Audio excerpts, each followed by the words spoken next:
Joe Rogan Podcast, check it out. The Joe Rogan Experience. Train by day, Joe Rogan Podcast by night, all day. Wonder Boy in the house, ladies and gentlemen. What's up, brother? What's going on, man? Thanks for coming in. Thank you, man. Appreciate you having me. Glad to be on with you. Long time coming. Should have had you in a long time ago, but I it's know. just, you know, schedules, time, things. We had planned on it like last summer or something like that. Yeah. I mean, it was one of those things, but then obviously The COVID. the vid. COVID. Yeah. But, dude, you're still rocking at the top of the food chain. It's amazing. I'm saying, people are saying I'm too old. I'm 38. Well, look at your victory over Vicente Luque, and then look what Luque just did to Tyron Woodley. You're still at the top of the fucking food chain, because that was real recently that you beat him. Yeah, it was. I mean, it was what, a year? It was 2 years ago. Mm-hmm. 2 years ago, I beat Vicente. But yeah, man, people saying I'm too old, and I guess once you get knocked out one time, they throw you to the side. That's people that don't understand the human chin. It's just like it's just a fact. You get hit with the perfect shot. It wasn't even hard. It wasn't even hard. You know, I've been hit harder. Tyron hit me harder. Jake Ellenberger hit me harder. This was just right on the button. It's crazy, isn't it? To be honest with you, it was like a relief being knocked out.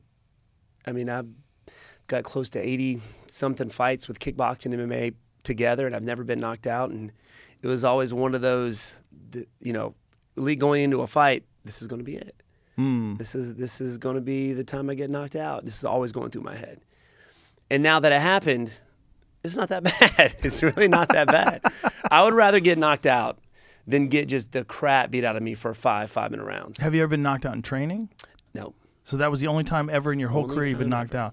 And it was a wild punch, too. The fact that he caught you with a Superman punch. I know, man. The memes after that were hilarious. I don't know if you saw it, but it was funny. You got to think, though, you've dished it out so many times. I know. You know, through your kickboxing career and MMA. I mean, there's so many times you flatline people. And then, yeah, I get knocked out by a guy in a lighter weight class. My family is pretty rough. They bring it up as much as they can. I was in the hospital that night, and my dad's doing like a Facebook live thing because, you know, we had a bunch of you know, karate families and karate kids there. We pretty much sold out that arena. Greenville, South Carolina, everybody was there to watch me fight, and then I get crushed or I get knocked out, and then you know, everybody's want to know how I am, so I did it was probably 2 a.m. Did a Facebook live, and my dad's just eating me alive. Eat me alive. I mean, yeah, I got knocked out. He's like, yeah, by a smaller guy too, and he just let me have it. But yeah, that's how I grew up, man. That's how he is. It is what it is. Yep. You know, you took it really well in terms of like the way you reacted in social media and the way you reacted when you were asked about it. You know, showed poise. Thank you. I mean, what can you do? I mean, you can't just sit there and cry about it. No. You know. Yeah, it bothered me for a while that, you know, why did I not see it coming? I normally see this stuff coming. Do you think you were relaxed when he hit you? Is that what it was? I think it was definitely a distance thing because when I had side kicked, I watched it over and over and over again. I don't remember any of the second round. I don't remember any of it. All I remember is getting up off the stool, looking across the cage, and I seen his bloody nose. He's banged up, and I'm like, all right, time to pick it up. I'm going to finish him this round. This was going through my head. That's all I remember. And I got knocked out 5 seconds left in the second round. Wow. I don't remember anything. I don't remember sitting up, talking to him in the cage. People say I was like high-fiving people as I was walking by. All I remember is like these sparkles kind of fade away, and I see Chris Weidman's face right there. He's laughing at me. He's like smiling at me. And he said, if you ask me that again, I'm going to slap you. I guess I asked him the same question. I kept saying, you know, what happened? How did I get knocked out? I got knocked out? Just kept saying that That's what stuff over people and over do and over when they again. get knocked out. They ask the same question, what happened, over and over again. It was such a weird thing. And then, you know, not remembering any of that. And then just being in the back. It's like I got teleported there. I was fighting and then I was there. And I remember him helping me trying to answer the doctor's questions. They're like, you know what day it is? I'm like, and Chris is like, Steven, come on. You know what day it is. He's like trying to help me out, answer these questions. But that's all I remember, man, is that. But it was a relief. Like, I have nothing. I mean, what else? I mean, that's like the worst thing that can happen. Why do you feel like it's a relief? Well, you know, it was such a worry. I've knocked out people. I've seen how they are, getting up off the canvas and the what it's done to people psychologically getting knocked out. And that's always been kind of like, how would I handle that? How would I handle that? How would you've seen people get knocked out and they try and come back maybe as soon as possible, which is not a good thing. It's a terrible thing. Yeah, they should give their time for their body to heal up. But I've seen people do that. It was always a worry for me. How would I handle that? Yeah, I always get concerned when I see someone who gets knocked out and they want to get right back in there. I'm like, ooh, you're asking for trouble, because you might feel fine, but you probably are a little loose. Yeah. It's funny you said that, because UFC wanted me to fight 2 months later in my hometown. Wow. And the day after, was going to get some breakfast with some friends, still in Knoxville with the fam. And I get a call from Dana, I think it was Hunter. Hey, man, you still wanting to fight in Greenville, South Carolina? Of course, the athlete in myself said yes. Like, I wanted to jump back in there. But then, reality kicked in, and, I look over at my pops, and he's like, I think he already knew who it was. He said that he just shook his head. Who was it that you were supposed to? I don't think we had anybody. The UFC should have made it Anthony Pettis. Mm-hmm. It was only like 2 months later. It should have been Anthony Pettis in my hometown.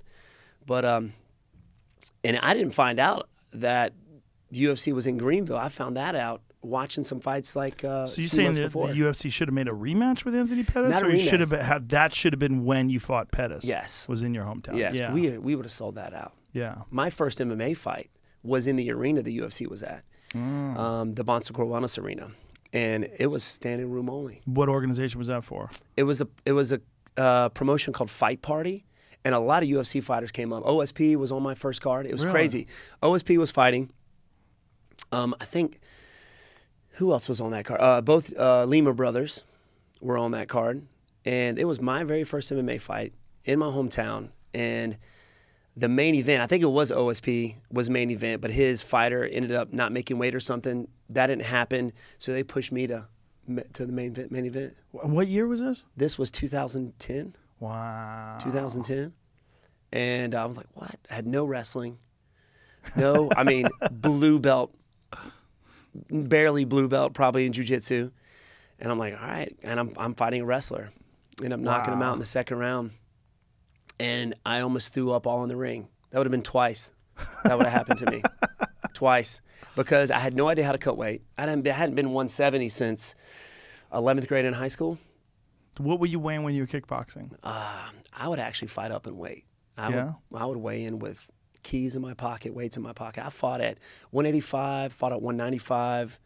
I fought for the World Combat League. I would fight up in that, but nobody's grabbing a hold of you there, so you really didn't have to worry about the weight. And I was a lot faster than the guys that were, heavier than me. So that was a crazy experience. That World Combat League was an interesting situation. It was wild, right? Yeah, I went to one of them.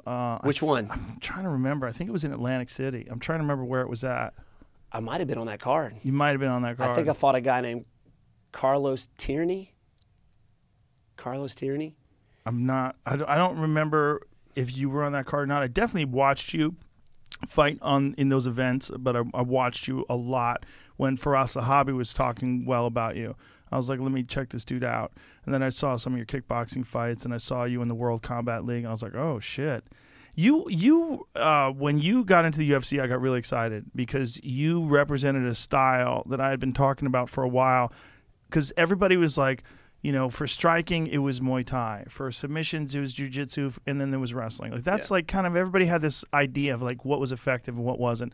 And I was like, man, I'm telling you, if you find a guy who really understands karate, who has that sideways stance and a really good front leg, he's going to fuck a lot of people up, and they're not going to know what to do with it. And a lot of people like dismissed me. They're like, what are you talking about? They thought I was just that I was reminiscing about my traditional martial arts days. And I was like, no, I'm telling you, man, dudes with a good front leg, like that's a totally different animal to get in on. When a guy has that sideways stance, and then when you are fighting like with your hands down and no one knew what to do, and you lean back like a snake when guys are punching you and you go forward, I'm like, that's a totally different style, and it's a fucking really sneaky one. It's hard to handle. It is definitely a very difficult style to prepare for as well. Oh, yeah. Well, try finding. I know. And you got like you, Raymond Daniels. There's like a couple guys out there that can emulate that style. And I think it was because I remember in the early years, especially when Lyoto Machida was coming in. You know, he's a traditional Kyokushin. Is it Kyokushin style? Shotokan. I think it was Kyokushin. Shotokan. I think it's Shotokan. Okay, yeah. I know GSP was Shotokan as well. Yeah. That was kind of his background. Let's find out. What is Lyoto Machida's original karate style? I want to say it's Shotokan. His dad was straight Japanese, right? He married his mom who was Brazilian. Yes. So, and people didn't think karate worked. Karate was just a frou-frou style, McDojo style, not geared toward real applications, Yeah. And in the early UFCs, it was looked down upon, the karate style. I guess because, I don't know, if Karate Kid, I think that era, the 80s, a lot of people saw that karate can make them a lot of money. And so they were opening up those McDojo schools left and right. And same with Taekwondo, same with Kung Fu. There's a lot of traditional martial arts that did have some real life applications, and they got severely watered down. Yeah. Because people didn't want to lose a lot of students, so they didn't want to make it really difficult for you to advance and to move up. And even Shotokan. Yeah. Shotokan. Yeah. I didn't even notice that. 13. Wow. This right here. That's ridiculous. Wow. I love this. I need one of you. There's only one I Jamie. need one. I know it. I need a Jamie. You'll find some dude who pretends to be Jamie, and he'll be annoying. But this style of this sideways stuff, Michael Venom Page is another really interesting example. He's super unusual because he was an elite. Well, Raymond Daniels was as well. He was an elite point fighter. Yeah. And people were always like making fun of point fighting. I'm like, man, you never sparred one of those guys. Man. I fought in a few of those tournaments and fast. Oh my God, their whole thing was just jumping in and blitzing. Yeah. And even if it wasn't the most powerful or effective techniques, like you had to adjust to this new way of fighting. Yeah. Because everybody else, like if you're a Muay Thai guy, you're used to fighting in this rhythm, and these guys are moving around and jumping and leaping forward. Get you flinching, you know what I mean? Yeah. And that's what, and I think that was the reason why. And of course, the point fighting. You got schools that kind of gravitated, forget all the self-defense stuff. Let's just focus on the competition. Tournaments, yeah. And then people think a real fight's going to be like that. Point fighting is, in real life application, it's fairly dumb. Yeah. But there's real benefits to learning how to win at those things. Agreed. To learning how to blitz, to learning how to like leap forward with strikes. You shouldn't do it all the time, but if you have that ability, the thing is, like when you see guys who have that ability and then they learn the other stuff like you did, they learn the wrestling, they learn submissions, then they become very dangerous because you have this whole range where they thrive in, where most people are completely lost. Yeah. This range on the outside where you're standing there like that, doing a lot of this, throwing a lot of those front leg techniques. You see these guys like, shit, I got to get closer to them. Like that's crazy that they can't compete at a very specific range. And for 170, you're pretty tall and long too. So you have this height and reach advantage as well. Yeah, the street fighting thing, I agree with you because you YouTube street fights now, and it's like 99.9 of them, 9% of them, they end up on the ground. They're 99, but the ones where a guy can deliver a wheel kick in a street fight, God. Holy shit. Oh, God. You seen that? I've seen a few of those. Oh, it's ridiculous. Crazy. Oh, I know. And everybody's just going crazy. Yeah, if someone pulls off like a real like movie martial arts technique in a street fight. And probably killed the guy because he hit his head on the pavement. I know, right? Right. Yeah, that's the scary thing. I told myself, like, if I ever in a street situation, hopefully I'm never in one, but I'm like, hey, man, let's go to the grass. Let's move over here to the grassy area just in case. Yeah. But yeah, the point fighting thing. The nicest street fighter ever. The NMF, man, I gotta hold that title. That's so funny. Not only the nicest MMA fighter, the nicest street fighter. Dude, let me tell you, I was in some scuffles, in high school, and I remember beating the crap out of this kid, and his mom rolls up, to pick him up after school. This is right after school, and my sister was she's a badass, man. My older sister, she fought kickboxing. She kicked my behind for years. I mean, I've seen her knock dudes out. my sister. Lindsay. Really? She married Carlos Machado. Right. And she fought kickboxing at amateur, never went pro, but at a very high level. And she would just mess people up. And she had gotten a scuffle in school and just beat the crap out of some dude. So she was kind of on her last leg, and nobody messed with her. I mean, you know what she's like when you meet her. She's a very honest person, but she's not the nicest way. She doesn't. Right. She's just very straightforward. If you look ugly, she'll tell you look ugly. She's the opposite of you. Exactly. She's more like my dad. And but she was in some heated argument with this guy, and this guy comes up to do something. I kind of push my sister out of the way, and I hit this dude. I'm walking over from a middle school, the high school and middle school are right next to each other, so I would have to walk over and then get picked up from my parents. So I'm like 7th grade, maybe 8th grade. This kid's probably in 10th grade. And so I sidekicked this dude. He backs, I hit him right in the chest. I'm a lot smaller than him. And I know Lindsay, if she gets in trouble, she's getting expelled. And my dad's a pretty rough dude. You don't want to get expelled living under his household, And then, so I end up piecing him up, just hit him with a 3-piece combination. His lips bleeding, he's on the ground. And to be honest, I don't even know what I did. I don't even know how I did it. It was just like such a blur. I've never been in that kind of situation before, maybe once or twice, that was it. And it was just like in a fight, in a fight, I'm not thinking about what I'm doing, it's just reaction. So it's a lot of times I have to go back and watch the fight to remember exactly what I did during the fight. And his mom rolls up, and I'm sitting here helping this dude up. I pat him on the back, and I was like, good job, man. That's what I said to him. Good job. And he said, thanks, and walked off. And he's wiping his lip off. He's bleeding. His mom's looking at me. She drives off, but still. I'm like, why did I? I help him up. I was like, good job, dude. He said, good job. Oh, my gosh. Good job taking punches. Yeah, to the face. And this is getting around school. Of course. This middle school just beat you up. Middle schooler. So, yeah, man, I don't know. When did you start karate? 3 years old. Wow. Mandatory. Wow. There was 5 of us. I've got 2 brothers and 2 sisters, and we started the martial arts as 3.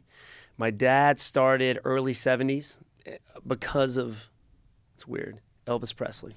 No shit. He was a huge Elvis fan. Wow, that's crazy. Because those videos, we've made fun of those videos of Elvis all pilled up doing karate. Oh, God. Oh, my God. They are some of the wildest videos because he's so clearly high out of his mind. He's completely disassociated. Yeah. And he's like, hey, man. Hey, man. Grab your neck. Come here now. You ever seen the movie Walk Hard? No. You haven't seen Walk Hard? No. It's like a... Look at him. That's when they put the fist to his neck and he pushes forward. The guys fall down. You never seen this? Oh, I've never seen this. This is actual video? You need to watch these videos. Please pull up. I on multiple occasions on this podcast have watched and made fun of Elvis on pills doing karate. So it's a 50-minute video. So okay. I can watch it. No, I don't mean, you got a lot to do. Well, we could just keep it on for the entire 50 minutes and talk. This is on YouTube. Yeah. Just so you know, there's a lot of for you to watch. Elvis Presley, Gladiators Project, 1974. Hey. It's not hurting him because he's high. Meanwhile, he's got a regular shirt on underneath. Look at this collared shirt underneath his gi. You remember the... Look at how high he is. You remember the Stars and Stripe gi? Yes, I do. He invented that. Really? Elvis Presley invented that. Oh, no The Stars shit. and Stripe actual gi. Look at these guys. I know. Man. So he was an Ed Parker student, right? Yes. Yep. Yeah, Ed so- Parker. That's But Ken, this is so Kenpo. funny, man. What With the fucking he's got a is going regular on shoe. right now. He's talking about pulling out your neck. Look how high he is. What in the... Look at You this. can see the passion he loved training with. The guy's on his neck. He's like, I can't believe Elvis Wow. is rubbing my neck. Yeah, I know. Look at the dude. The dude. I he's see. doing Look it. at him. He's blinking his eye. Oh, he's out of his fucking mind. Wow. He's probably on all. I mean, I don't know what kind of pills he's on back I've then. never seen this before in my life. Oh my God, I've seen it 100 times. Wow. And he was one of those. Look at that. Is that super? No, that's not. That's That Super looks Bill Wallace. Yeah, it's Bill Wallace. Yeah. In the Stars and Stripe gi. Yeah. Bill Wallace is an interesting character, too, Oh. because he shows what's possible with just one leg. No, that's Dude. not Chuck No, Norris. no. but he shows it's possible because he had a fucked up knee. His right knee was fucked up, and he couldn't really throw kicks with it. So everything he did was with his left leg. Look how he lifts his leg up like that. Oh my God, like it was nothing. Easy. I can't do that. Well, he had incredible dexterity with that left leg because he only kicked with that leg. Yeah. So his hook kicks were off the chart. Like a lot of people would dismiss hook kicks. Even in Taekwondo, they would dismiss hook kicks. And I was a big Bill Wallace fan. I would watch him fight. I was like, I'm telling you, man, that fucking guy throws. I think it's one of those things where you just have to learn how to do it, and then you get the dexterity, and then eventually it becomes just like throwing a round kick or a side kick or anything else. That's what's so special about developing that front leg. Yes. And you don't need a lot of power to knock somebody out with it or to do what you need to do with it, to do some damage, right? Yeah. So that's why I love doing the front leg stuff. Yeah. But that is crazy. Front leg round kicks seem like they don't have anything to them. Nothing. But the first time I ever knocked a guy out, it was a front leg roundhouse kick. And I bet you it wasn't even as hard as you could. It was weird. It felt like I barely hit him. Yeah. And it just shut off. It's fast. And one of the things that I love that you do, and we were taught to do that too, is you sneak things around the shoulders. Over the shoulders. Yeah. Over the so shoulders. you don't see it coming until it's right here. Oh, shit. Yeah. Bang. And then it's too late. Was it the first fight? Yes. The very first fight. Mm-hmm. And a lot of times I will fight with my hands down. And so I like to lure people in with my face. Mm-hmm. You know, I can hit you from there. But really, they don't realize that, you know, everybody has a security, their own security force field, I would say, around them. And when you step, if I just plod in to that little security boundary you have, you get defensive. You start bringing your hands up, you're more aware. But if you stay to the outside of that, you know, they start to get more relaxed. Those hands start to drop just a little bit, even if it's just a little bit. That's because you can't be tense all the time. Right. And that's when I got you. Yeah. You know, because I can close that gap faster than you can.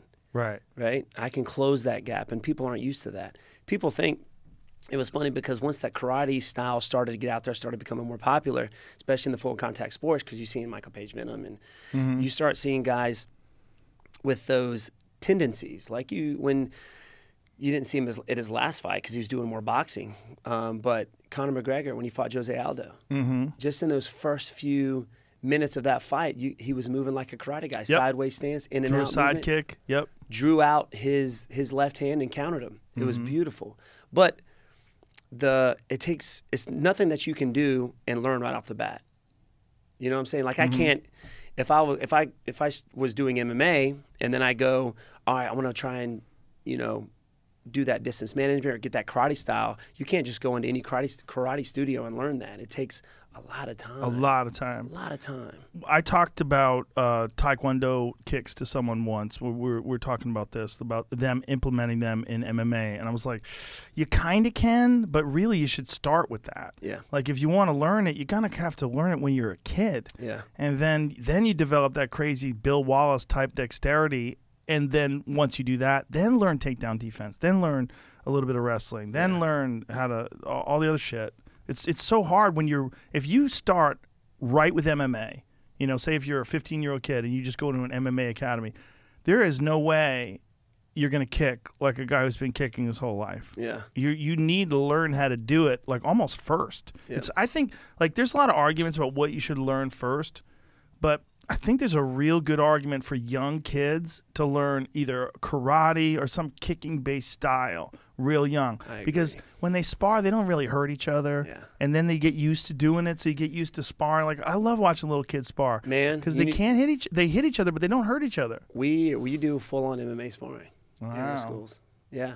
Kicking, punching, you know, obviously when they're in the beginning, when they first get their sparring gear, you're doing more sparring drills than anything, learning how to block. But you got to take them through this conditioning process. A lot of schools out there don't even allow contact. Yeah, I think it's crap. But it's also there's a thing with the style that you do that you're not going to do it that way if you could do everything else from the beginning. You're going to you get hit a couple of times, you're going to try to take somebody down. You know, you're going to try to do something different. Like even like your style originally, you didn't really leg kick. Like when did you start leg kicking? I did. Pull this thing up to like keep it like close to your face. Sorry about that. No worries. When did you start leg kicking? I had my last kickboxing fight before I wanted to go MMA. It was a leg kick fight. It was a Muay Thai fight. So that was your first one? My very first one. So you had like 56 above the waist or below above the waist? Above the waist. And then one Muay Thai style. Which, it can kind of go both ways. I figured, like, now that I go back to above the waist, it's so hard. It's so much harder. Right, because you can't kick the legs. You can't. Or you're not getting kicked, but then you only have this small area that you have to find a spot to kick or find an opening, when you can create that by just kicking somebody in the leg. Mm-hmm. And it was so difficult. But that was my first experience of full contact, like, to the legs. Like, our Kempo style, we go at it, man. My dad's just really old school. And I remember in the earlier days, if you didn't have the natural ability to do the martial arts, he ran you off. Really? Oh, yeah. It was that early 80s. He was very hardcore. He didn't let you learn? I don't think he wanted it, the easier for him to teach you something. Those are the kind of people he wanted around. He didn't want to spend a whole lot of time trying to. And this is what I got. He may have something different, but this is kind of living in the dojo is what I kind of come up with, And people didn't last long. He was drilled. So he grew up in a military school, pretty much. His dad was pretty rough. Put him in military school. His dad owned bars and brothels, man, in Charleston, South Carolina. Oh, wow. And high school, put him in military school. That's when he fell in love with the martial arts. And then when he was 18, he moved out. It's so crazy that Elvis is what inspired him. He loved his Western movies, and he did he loved them, man. His mom was a huge Elvis fan. So he said, I can't sing like the guy, can't dance like the guy. I want to try this karate thing. So he had his first fight at the. It was in Charlotte.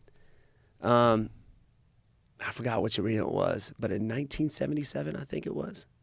1977, he had his first kickboxing fight. Wow. And then he fought, went over in France. He fought for the USA team. He fought in Greenville, South Carolina. The baddest man in Greenville is what it was called. It was no holds bar. Really? Yeah, with boxing gloves on. You can take him down, no weight class. Submissions? Yeah, if you knew them.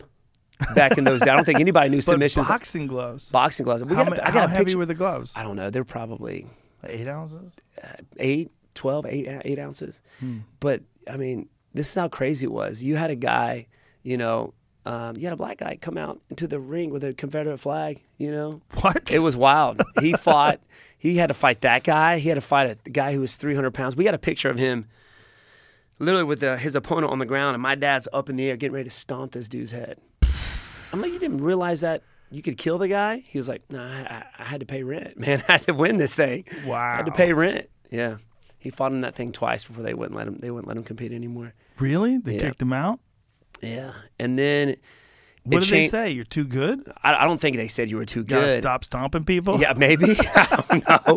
I don't know. But then I think the promotion changed hands and it became the Tough Man contest. There was an event in Hawaii back in the 70s. I believe that was one of the very first no-holds-barred events that Benny Urquidez competed in. Benny Urquidez, yeah. He was a beast. Yeah. Dude. Benny the Jet was bad man. Dude, I heard the craziest story about him. And this was when I was competing in the Walker World Championships, which was like our kickboxing Olympics, right? It's held in a different country every 2 years. We got some kids that point fight. They're switching over to MMA. You think that I've got a lead leg man and can cover some distance. These kids, 17 years old or 18 years old, his brother's 21, Blake and Blake Spence, Trent Spence, these kids are fast. Boy, they kick me in the face on a reg. On the regular. But they've competed all over the world since they were kids, That's what they're getting ready for the Walker World Championship. They're supposed to be in Moscow or something this year. But got to hang out with Bill Superfoot Wallace, and he told me this crazy story about Benny the Jet. He was asked to fight a guy. The guy's name was Muay Thai. His name was Muay Thai? That was the style. He thought it was the guy's name. Yeah, that was the guy's name. It was in Thailand. And I don't know how true this story is, and maybe he was just blowing smoke, but Benny the Jet was undefeated. He was fighting this guy named Muay Thai, and he goes out in the first round. It was him, Chuck Norris was there, I think Joe Louis was there. you know, big heavyweight Joe Louis. Yeah. And he was losing the fight. The guy kept kicking him in the legs, So what these 3 guys did, and this is what's so freaking cool, they started a fight in the crowd that just got nuts that they had to cancel the fight. They were throwing chairs They like did in that the to ring try to just stop Benny from losing? That's what I heard. That's what I heard. Yeah. I think I've seen a video of something like that. I definitely have seen videos of Benny fighting like leg kick style. Yeah. I think after this fight, he ended up doing more Muay Thai stuff. But he would still wear the pants, the karate pants. Well, I'm sure you've seen the Rick Rufus fight where Rick Rufus fought that champion from Thailand. Yeah. And he hurt him in the first round with punches, but then the guy just kept chopping at his legs, and eventually they literally had to carry him out of there. He couldn't walk. Yeah, there's something else about those Thai guys, man. Well, and also back then, nobody understood the effectiveness of leg kicks. Yeah. And Rick Rufus was a bad motherfucker back then. Yeah, Woo! I mean, he was so good. And he had the guy really hurt. He dropped him in the first round, had him in real trouble. But the dude got up. See if you can, they call it, it's on YouTube, the fight that changed kickboxing forever. That's the It was video like the of it. American kickboxer versus the Thai, Muay Thai style. People just did not understand the effectiveness. They didn't understand how vulnerable the legs are when you get a guy who's a Thai who really knows how to slam those shins. Because back then, all the guys were kicking with their insteps. Yep. They were either hitting you with the heel or the instep. Either they're hitting you with hook kicks and wheel kicks and side kicks, or they're hitting you with roundhouse kicks with the instep. But the Thais had figured out a long time ago that the 1,000 shin, years ago. It's Thousands. Isn't it crazy? That Oh my gosh. Here it is. So here's the fight. And so this dude had a complete traditional look. He's a low calf kick. Wow. Way back in the day. And he's still wearing the karate boots. Like, what the? Man. He had the karate boots, and that dude is barefoot. But Rick had him hurt, and he hit him with some wild shit. Because, you know, the guy had never seen anybody that could throw the kind of techniques that Rick could throw. He would throw the that. calves on that guy. I know. Something about Thais, man. Jacked. You watch those guys, their calves are just ridiculous. Look at him. He hit him again in the legs. Look at him just plodding down. And just Rick doesn't chopping. know what to do. He doesn't know how to check it. Look at that beautiful jump spinning back kick. And he dropped the dude with a punch, but he just keeps getting lit up with these kicks. And after a while, his legs just became useless. There it is. There it is. So it was like a... Yeah.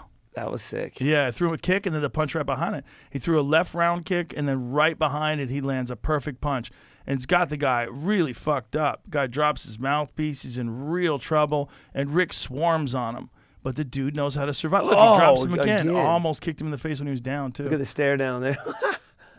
So Rick is, you know, he's out for blood. But this dude probably been fighting since he was 5. Yeah. You know, they have Thai fights when they're really young. Yeah, I've seen them actually on dirt surfaces. Like, they just have, like, people around them. And then they're fighting on dirt. But then these leg kicks started really taking their toll, and eventually Rick's legs are just chopped meat, and this dude is just attacking the legs. Like, look at this. Like, right there, that was it.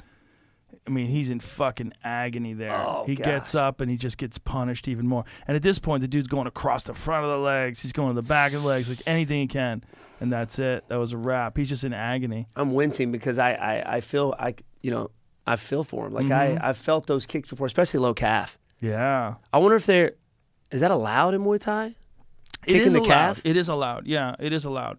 But the thing about low calf kick in Muay Thai, first of all, the guy they don't have to worry about takedowns, right? So that front leg is very light. They're very light on the front leg, and they turn on the outside. If you watch, the Jimmy Rivera Pedro Munoz fight is a good example of how you can check that low calf kick if you plan on checking it and you look for it regularly, because Jimmy Rivera is so good at it and he hits it all the time.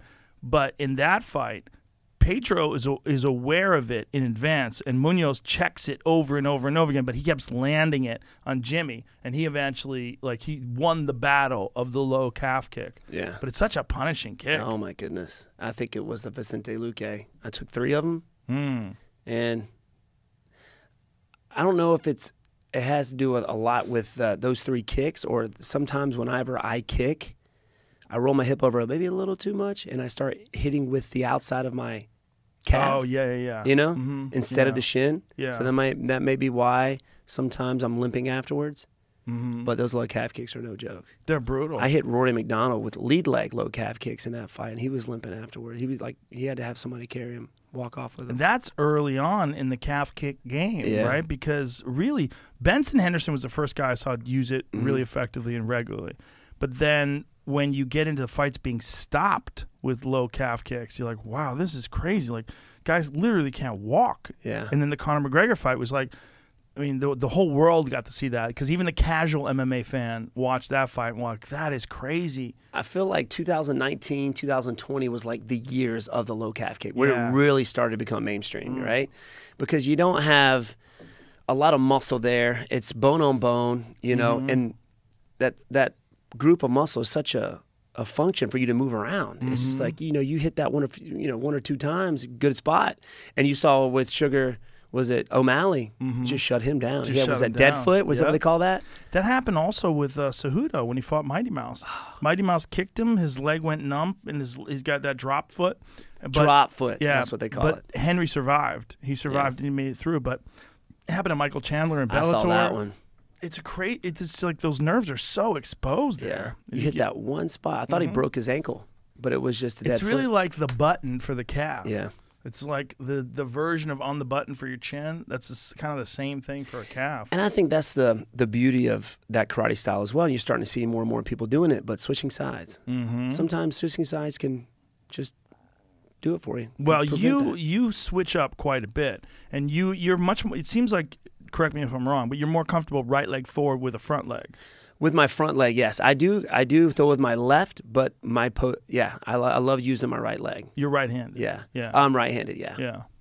but you know, it's funny because I have, you know, little things here I like to do with my left leg, different kicks I do with my right leg, and it's but sometimes preventing somebody from low calf kicking you. So if you had your left foot in front, like when I fought Vicente, I come out, we're in a closed stance, I have my left foot, he had left foot. I can tell he was just trying to shut me down. Most everybody tries to do with my movement is just try and low calf kick me or take my legs out. And all it takes for me to switch sides, they throw that one hard low calf kick, maybe the inside, and I check it. A lot of times they think twice about doing it because I do a lot. I spend a lot of time conditioning my shins, my feet, and that's just the old school. What do you do? My dad. I start off, and I actually have a tutorial on this on my YouTube channel, and it was one of my most popular videos. To be honest, I didn't think it was going to be that popular, but everybody wants to know how to condition their shins. But start off, and this is something my dad has trained a lot of guys, kickboxers, world champions, and he told me you got to dense in the bone first. Most guys that are athletes, their bones are pretty dense. You know, you're jumping, you're running, you're getting those little micro fractures and they heal back up, so the bone becomes strong, bone becomes dense. I don't recommend doing this if you're just coming off of the couch and you haven't played sports before because you could end up injuring yourself. But just, you know, you get a Muay Thai bag and you know the lower part of the Muay Thai bag is harder than the rest. Everything kind of sinks down. You spend a lot of time hitting that. Boom, just over and over and over again. You're taking a lot of punishment to that bone, and the bone wants to beefing up. Then when you go from that, you go to, I have a Maki. A Makiwara? Makiwara? Yeah. So it's in our school. My dad's on that thing every day. You see my dad's hands. It's ridiculous. He used to punish us. He just slapped the top of our head. There you go. There you go. There's the, you can go check that out, find that. But yeah, that's the actual Maki. But you see the tire, and that's there to condition the skin, not just the bone, because your skin's got to be Tough. conditioned and tough. Yeah. Because you don't know if you saw when Luke Rockhold, during the Yoel Romero fight, he had split the skin from checking or kicking Yoel Romero, and it got MRSA or something in it. Yeah, It he's got still bad. fucked up. Really, still. Do you see the fight that he had with Jan Bohovic? Yes. He had that thing wrapped up. Yeah, he wore like a sleeve over his shin because he's had multiple skin grafts. What? Yeah. Oh, his shin's been fucked Golly. from that fight. Dude, infections like MRSA, staph, that kind of shit, in a cut and an open wound, you have to take care of that. Yeah. That is so dangerous. People die from that. That's wild. They probably had to pack it. You've I'm seen sure. that? Yeah. I can sit there For and the watch that on pus. YouTube all day. Yeah. Pulling those stuff out. Put that video back up again. So what I Jamie, do please. is I will condition the skin so that way those splits don't happen, right? And I've done this for years. Top of the foot, I'll go from the top of the foot, from my toes, all the way up to that knee knuckle on that top of the shin, right below your knee. And you start off, I tell people start off with doing 10, and you work your way up to doing 50, and then doing 100. And you just do it, do you do it? And it's not hard. Yeah, it's not hard. And I try and do it 3 times a week. Does it show you doing it there? I don't know if it does or not. Yeah, they're right there, Jim. And it's just tapping. So that's how you do it. Yep, just sit there, pop, and I do both of them. And, you know, obviously the more your skin and shin becomes more conditioned, you know, you can sink it in there a little bit. Now, did you, when you went from above the waist kickboxing to incorporating leg kicks, did you go to a Thai gym? Did you, no? No. You didn't. Just jump right in? Jump right in. Did you think I'm going to kick him in the legs too, or did you say I'm just going to do what I do? No, I knew that the legs were additional targets, so we really focused on that. Really focused on trying. I did a lot of changes, man. Yeah. From when I went from kickboxing to, and I learned that through training with GSP. I had fought on a card in Montreal. This is when I was in kickboxing. This is before I had torn every ligament in my left leg in the World Combat League when I fought Raymond Daniels. You tore every ligament? Every ligament in my left leg. What happened? First 30 seconds in the first round, it was, of course, you were in that weird bowl, right? And it was, it wasn't canvas. And I believe it was first 30 seconds in the first round. I had fought Raymond, and I guess they didn't clean up where somebody fallen on their back the fight before. There was some damp spots. And I knew Raymond Daniels, he liked to spin. I forgot which side forward it was, but he likes to spin off of, I think it might be his left foot in front, so he kicks with his right leg. And I think he was kind of in between switching, and I decided to blitz him then, right? I was trying to catch him when he switched. And then I had ran in. For some reason, I had slipped a little bit as I was coming in. He grabs me by the neck, and he pulls me to the side. So I step with my left foot. My leg was straight. Then he kind of pulls down, and I just kind of fold into my leg, and it just collapsed inward. And that's all she wrote, man. It just, I could just feel it just collapse. Everything just gave way. I just felt everything just break. Just and I'm sitting on the ground rolling. Here we go. Watch this. Right there. Boom. Right. Oh, my goodness, dude. Oh, my goodness. Oh, Woo! look at you.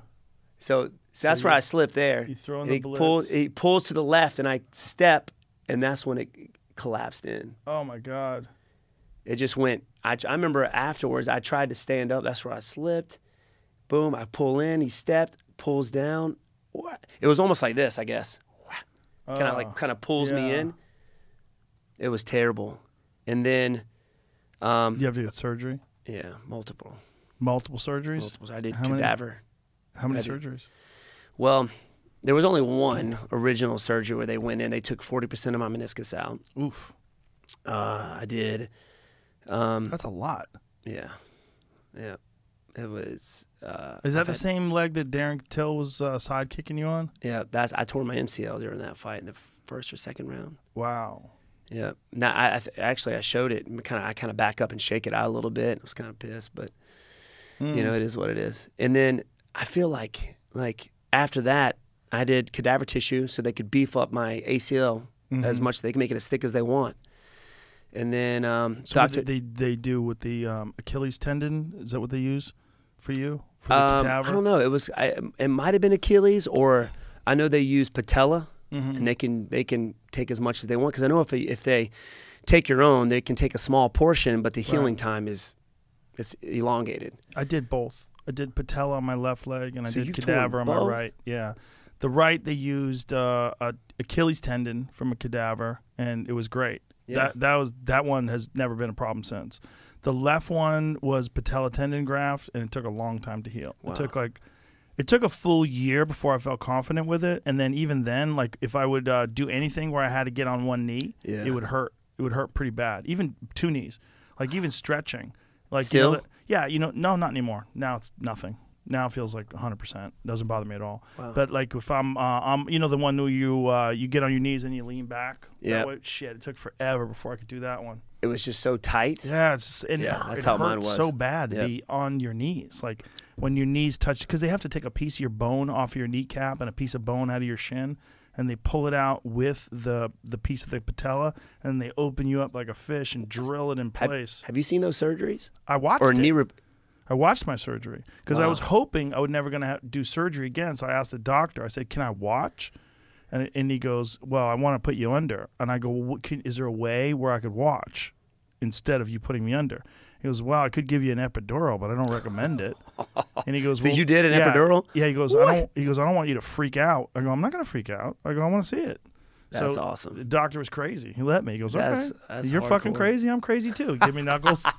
Let's go. The doctor, Wow. I watched the surgery. Yeah. Next surgery, I'm watching it.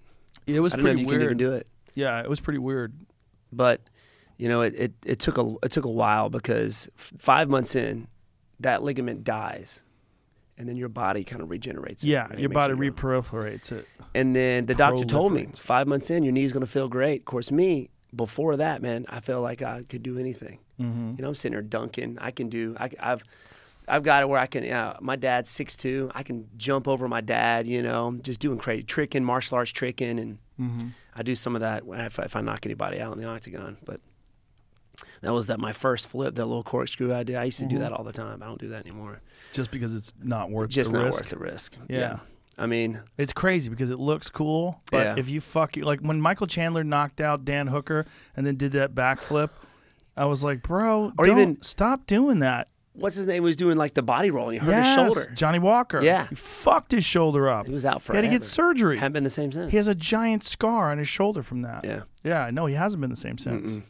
So it's like, you know, I didn't listen to him 5 months in, sparring, and I end up, my knee, it just kind of like moves over and back in. That's what happened. That's what it felt like. Yeah. Like this is where my knee bends. It just went, and then I was like, mess it up. I know, I guarantee messed it up. I Yeah. tore it again. But I didn't. I had stretched it. But then I had tore more meniscus.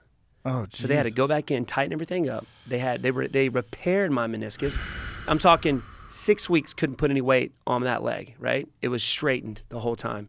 It's crazy. A lifetime to get your leg to where it is. Took 6 weeks for my thigh to be as big as my calf. Yeah, it's crazy, isn't it? It just That's shrinks. I was out for 3 years, 3 years. which was kind of a blessing, to be honest with you, because I was fighting all the time. And my dad's been there with me 24/7, 7 days a week, training. And I wanted to quit. I didn't want to fight anymore. Burnout. I was burnt, man. And I didn't know how to tell him. Because he's your dad and he's my scary. pops, man. And he's scary, dude.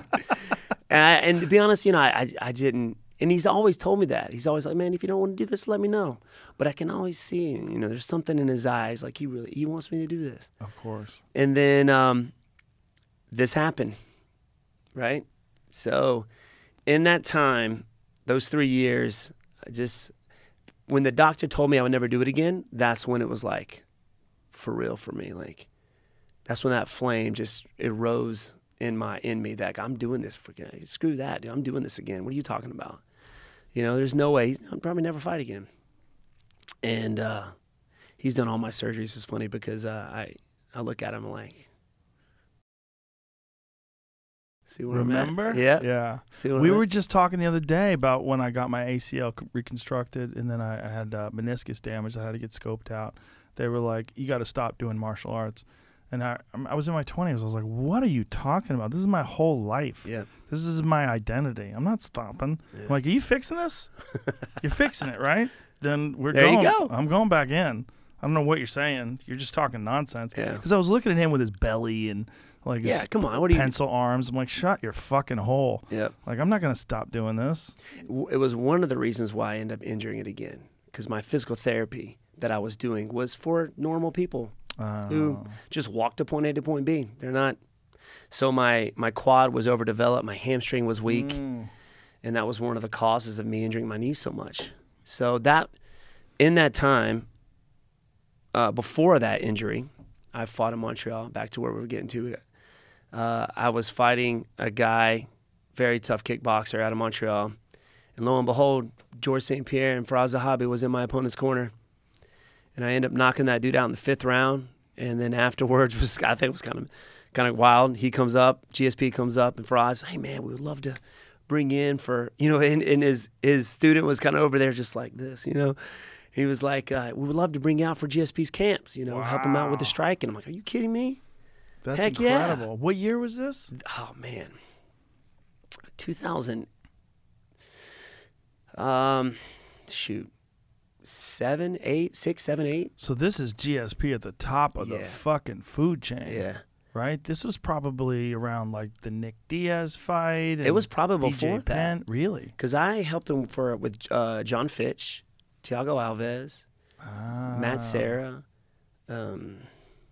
Shoot, I know there was more.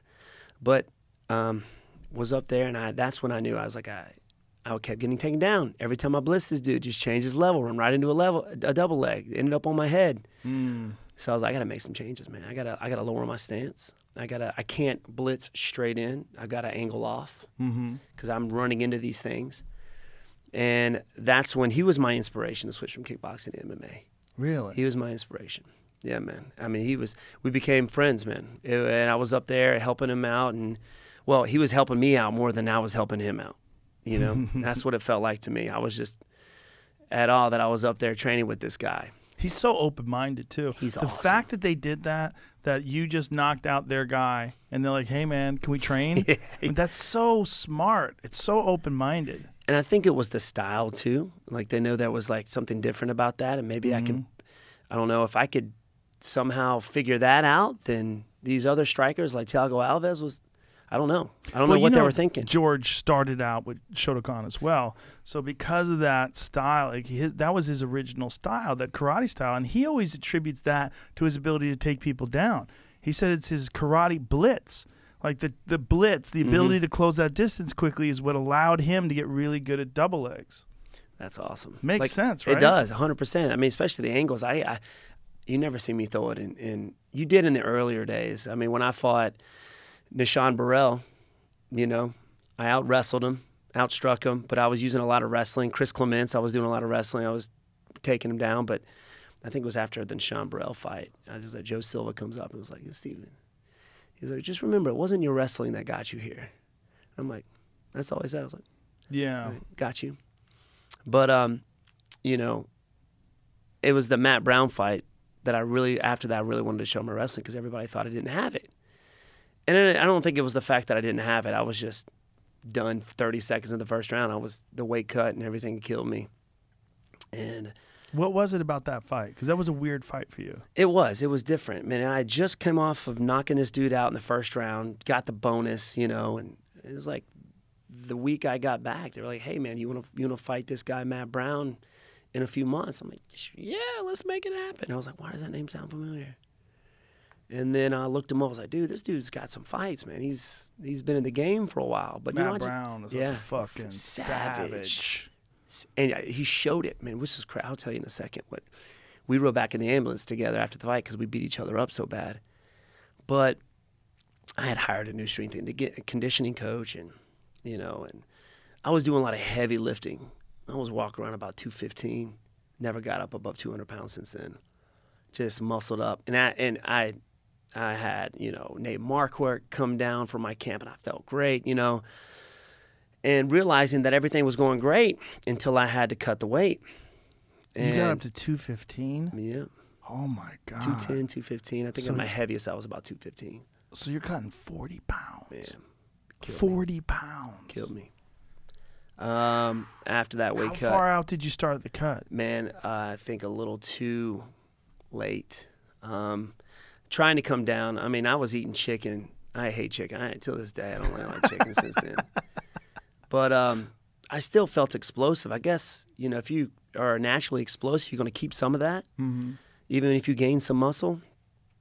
But I just cut. I started cut. I think I don't remember when I started it, but I remember almost passing out a few times. You know, getting down to that weight. And did you check your weight before you got back into the octagon? Like when you fully rehydrated, how heavy did you get? I didn't. I didn't check it. I was up there for sure, but still, it was like, of course, that whole weight cutting process was still new to me, and I know for a fact we didn't rehydrate. Like my first fight ever, we went to a Longhorn Steakhouse. I had about a gallon of sweet tea, like 3 baked potatoes, cheese fries. And even though I knocked the guy out in the second round, I almost vomited everywhere. Just had so much food in you. Oh my gosh, that's hilarious. But just drinking sweet tea and not even drinking water. You know what I'm saying? So well, a little bit of glucose is probably good for your muscles. Yeah, I think so, but no water. Like I had zero water. It was wild, man. I don't know what we were thinking. That's crazy. But you it just wasn't drank sweet tea and no water. Sweet tea. That's like the nectar of the gods in South Carolina. Sweet tea, man. That's one thing I have a hard time not drinking during fight camps. Really? Oh yeah.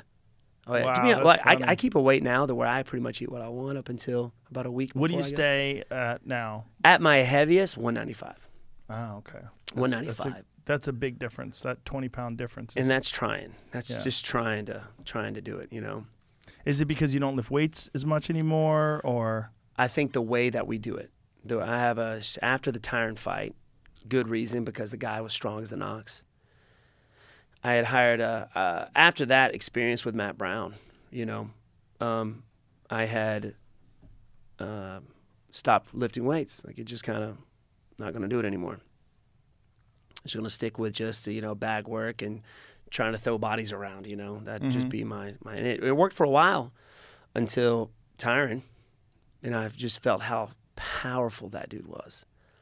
I mean, he was a different animal then. He was very smart in how he fought you too. I've always said that if you want to look at a good way to fight Wonder Boy, look at what Tyron did, because he didn't care if people were booing. Yeah. He didn't care if people thought it was boring. He really was careful running into the buzzsaw. Real careful staying on the outside. Not a lot of activity, but then when he did have activity, it was like super dangerous, explosive movements. Oh my goodness! And he was quick. Like, but even since then, he kind of fought the same. I don't know if he just felt like that was the ultimate way of doing it, because after that, he just fought the same way. He just kept backing up. I think Tyron. I don't know. I think Tyron. I think there's a certain number of years a guy can compete at the top of his range, and everybody's different. Some guys like Randy Couture kept going, like deep into his 40s, was elite. And I think that was like the style that he was fighting too, like that Greco-Roman wrestling that he had, that experience. He can just tie dudes up, and he was so good at it that he didn't take a whole lot of damage, maybe. And he was just able to do that. I don't know what it is. It's like everybody's got their own amount. Like, like some guys are Toyotas, and they can get 200,000 miles on them, and some guys are Jaguars, and 50,000 miles in, they're junk. Yeah. It's not the Jaguars are junk. Sorry, Jaguars. Bad example. Whatever. Yeah. You know what I'm saying? Like some cars are just Range Rover. How about that? They're just not. They're not designed as durable as they don't last as long. And some guys can just, for whatever reason, look. And Bernard Hopkins fought at a world-class level until he was 50 years old, and a world-class level, like beat world champions up until in his late 40s. I'm trying to be on that level. Crazy. I'm trying to be on that. That's ridiculous. That guy was super, super disciplined, ate super clean, never got out of shape. Yeah. And and he fought so defensively responsible. Yeah, like very smart fighter. Oh yeah, just fight IQ is just really never good. Got in crazy wars. Like as much as I love Marvin Hagler, I'm a giant Marvin Hagler fan. Like to the day I die. When Marvin Hagler fought Tommy Hearns, he threw everything out the window and it's like, I'm going to fucking kill this guy. Yeah. I don't give a shit. And he just waded into the fire. And Tommy was blasting him with big shots, even had him hurt in the first round. You would never see Bernard Hopkins fight like that, ever. Ever. He would never be defensively irresponsible. He always fought like super technically and clever. That's why I think Izzy Adesanya is the way he is. He's very, when you walk out there and you see a guy, getting ready to do battle with somebody, I mean, you see two different types of guys. You see the guy that's very jittery and very just on edge all the time, and you see somebody like Izzy or even Conor. Just there's a calmness, there's an eerie calmness about him. That's a dangerous guy, especially now because Izzy's so accustomed to being successful at the highest levels. I've had so many people go up and fight him. I'm like, no. No. Chris Weidman throws me around like a rag doll. It's funny because you got 170, you got 185, and 185 doesn't seem that big, but these dudes, it's big. These dudes it's a big are difference. Massive. And even and Izzy's, he's so long, and he's a big dude too. I mean, he is big. He doesn't look it. He looks like a beanpole. Yeah. but he's big. He's just, I don't know. It's a different weight throwing around at that level. It's ridiculous, man. I would love to have a sparring, go up there and spar with him. I think that would be a fun experience. But when I got Chris Weidman grabs me by my wrist, I feel like a 3-year-old. Can't get away. There's something about that wrestler strength. Golly. It's so uncomfortable. It is. But it's funny because I love it. I love being in that situation. I love being, and I had to learn to do that. I had to learn to get accustomed to being, just having somebody just grinding you all the time. Didn't sound right, but you know what I mean. Yeah, I know what you're saying. You got Chris Weidman just grinding me. Well, when you were, the thing is, like, you were so dominant as a striker. That shows tremendous character to be able to kind of start from the ground floor. I mean, obviously every fight starts standing up, so you do have a big advantage there. But that advantage it's diminished quite a bit by takedowns, by the threat of takedowns, by all these different aspects of MMA, and even fighting in a cage is so much different. Oh, yeah. And fighting in ropes or in fighting in the World Combat League, that sort of bowl thing. Did you like that bowl thing? No. Not at all? I mean, it looked cool. It looked like a blood sport. Yeah. They're using that for the Boss Rutan Karate League. Karate too. League, yeah, What is it called? Karate Combat. Yeah. Karate Combat. It's got like a similar, very similar, but they have walls, so you're not falling off the stage. Right. Then it was, you were like on that fine line. When you got close to that thing, you could go off of it, and you got like a 3-foot drop. I've been fighting forever to have fights take place with no cage, and I'm like, if you can have a football field. And you could have all these dudes run around playing football. There's no fence.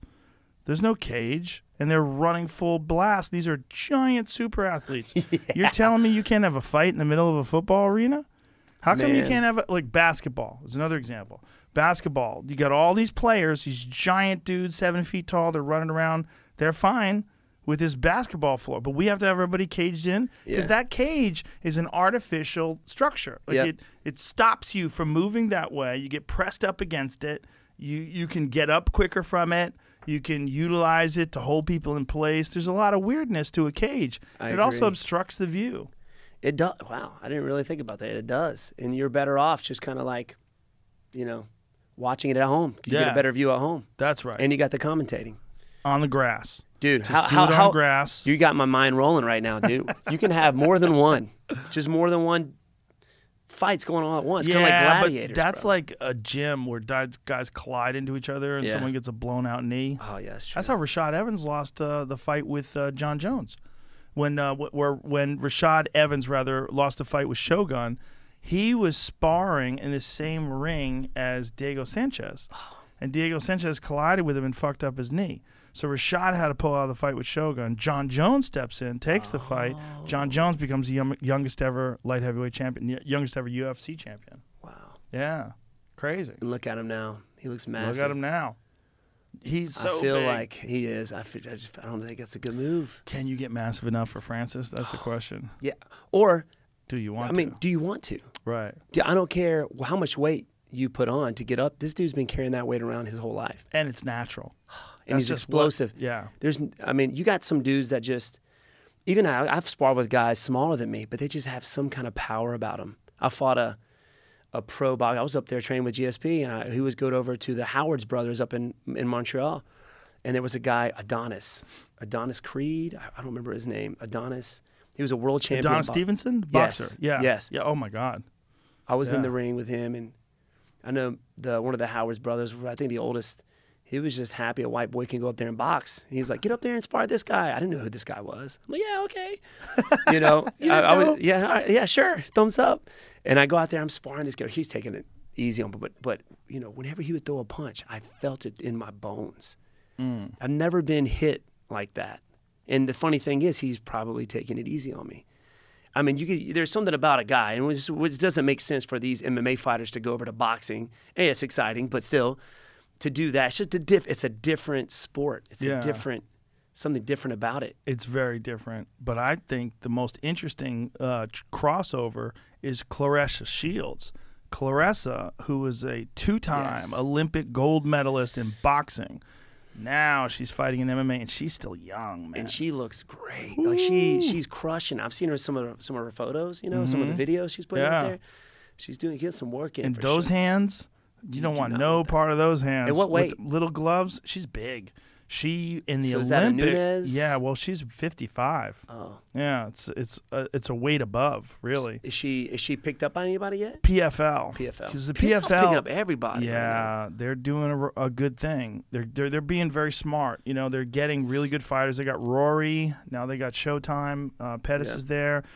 John Doomsday Howard is over there. They've got good fighters over there. They have a good roster, and they're putting more in. Kayla Harrison, and she is probably the most exciting female fighter outside of Claressa that's not in the UFC. And, you know, judo gold medalist, beast of an athlete. God. And so she'll probably wind up fighting Claressa, and that's Claressa's she needs a lot of time to get to that, because obviously you know what it's like when a real world-class judo player grabs a hold of you. Yep. Like, you just like, oh my God. I remember I rolled with Karo Parisian when Karo was in his prime. It was like rolling with a chimp. It was really like, just like you just get thrown around like, what in the fuck? That's what I heard it was like rolling with Marcelo Garcia. Oh yeah, I'm sure. Just the gorilla strength that guy has got. Just he doesn't look it. Yeah. I heard he's just so strong. Ryan Hall told me he was just ridiculous. Well, his legs are so preposterously big. Yeah. And Marcelo was so good at utilizing his legs, like his X guard and his sweeps. And then when he would take your back, he would crush you with those legs. His legs were like these crazy tree trunks. Big cast. I mean, he was short, so he's got he looked like the Beast from X-Men. He looked like a champ. Yeah. Like a champ. Yeah. Yeah. And Ryan told me, he was like, you know, I look at Ryan, I was like, he's here, and he said Marcelo's just like, there's a few guys I've rolled with where you're just like, geez. Jake Shields is another one. Oh my God. crazy strong. Ridiculous. Have you rolled with Chris? Weidman? No. I can only imagine. Chris Weidman in his prime, like on his way up to the title, like when he smashed Lyoto Machida, like when he was smashing people, Chris Weidman was a monster. He competed in, I think, the Abu Dhabi, in a Vitor Belfort, I'm thinking, not. Okay. Did he fight Lyoto? He did. Yes, 5 he did. 5s. That was right. That was the fight right after the second Anderson Silva They fight. went the distance. Yeah. That was you know what I was sick actually fight. thinking? I was thinking of him and Vitor Belfort, because he Gotcha. destroyed Vitor Belfort. Just crushed him. Yeah.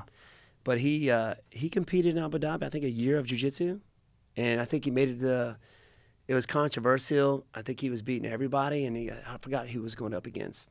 But he ended up losing. Well, he was such a powerful wrestler. Yeah. You know, I remember when he knocked out Munoz and when he was on his way up to the title, and you know, he was just on another level. Like, and I remember Ray Longo saying he like after one of his fights, Ray Longo looked at me and goes, "The kid's a motherfucker." I'm telling you, that kid's a motherfucker. We call him the Godfather. Because he just looks like a mafia guy. Ray? You know, the way he talks. He's Ray like is straight. such a character. I love him. He was in South Carolina not too long ago. Him and Matt Serra are my all-time favorite corner guys to listen to. The two of those guys together, they're such characters. They're so funny. They are. They're awesome, man. The two of them together. The energy, they feed off of each other. Oh yeah, it's just that fucking Guido energy. Yeah. They're so hilarious, and they're both like super talented martial artists too. They know what they're talking about, but they have all this personality and flavor. Yeah. I feel like the whole team up there is like that. Well, it's what a team. I mean, just think about, like, you have Renzo Gracie. That academy has produced more elite grapplers, I think, than any other academy on earth. And still to this day, right? John Danaher comes out of there. Yep. The Danaher Death Squad is dominating no-gi competition. You know, you got Gordon Ryan, who's pretty much universally regarded as the best no-gi grappler of all time, right? He's only 26 years old, 25 years old. He comes out of there. Like, he's 25? Yes. Pull up Gordon Ryan. I think Gordon's 25. At the most, I think he's 26. And his brother. His brother's nasty. Nicky Ryan, he's nasty. Eddie Cummings came out of there. 25. He hasn't lost in 39 bouts.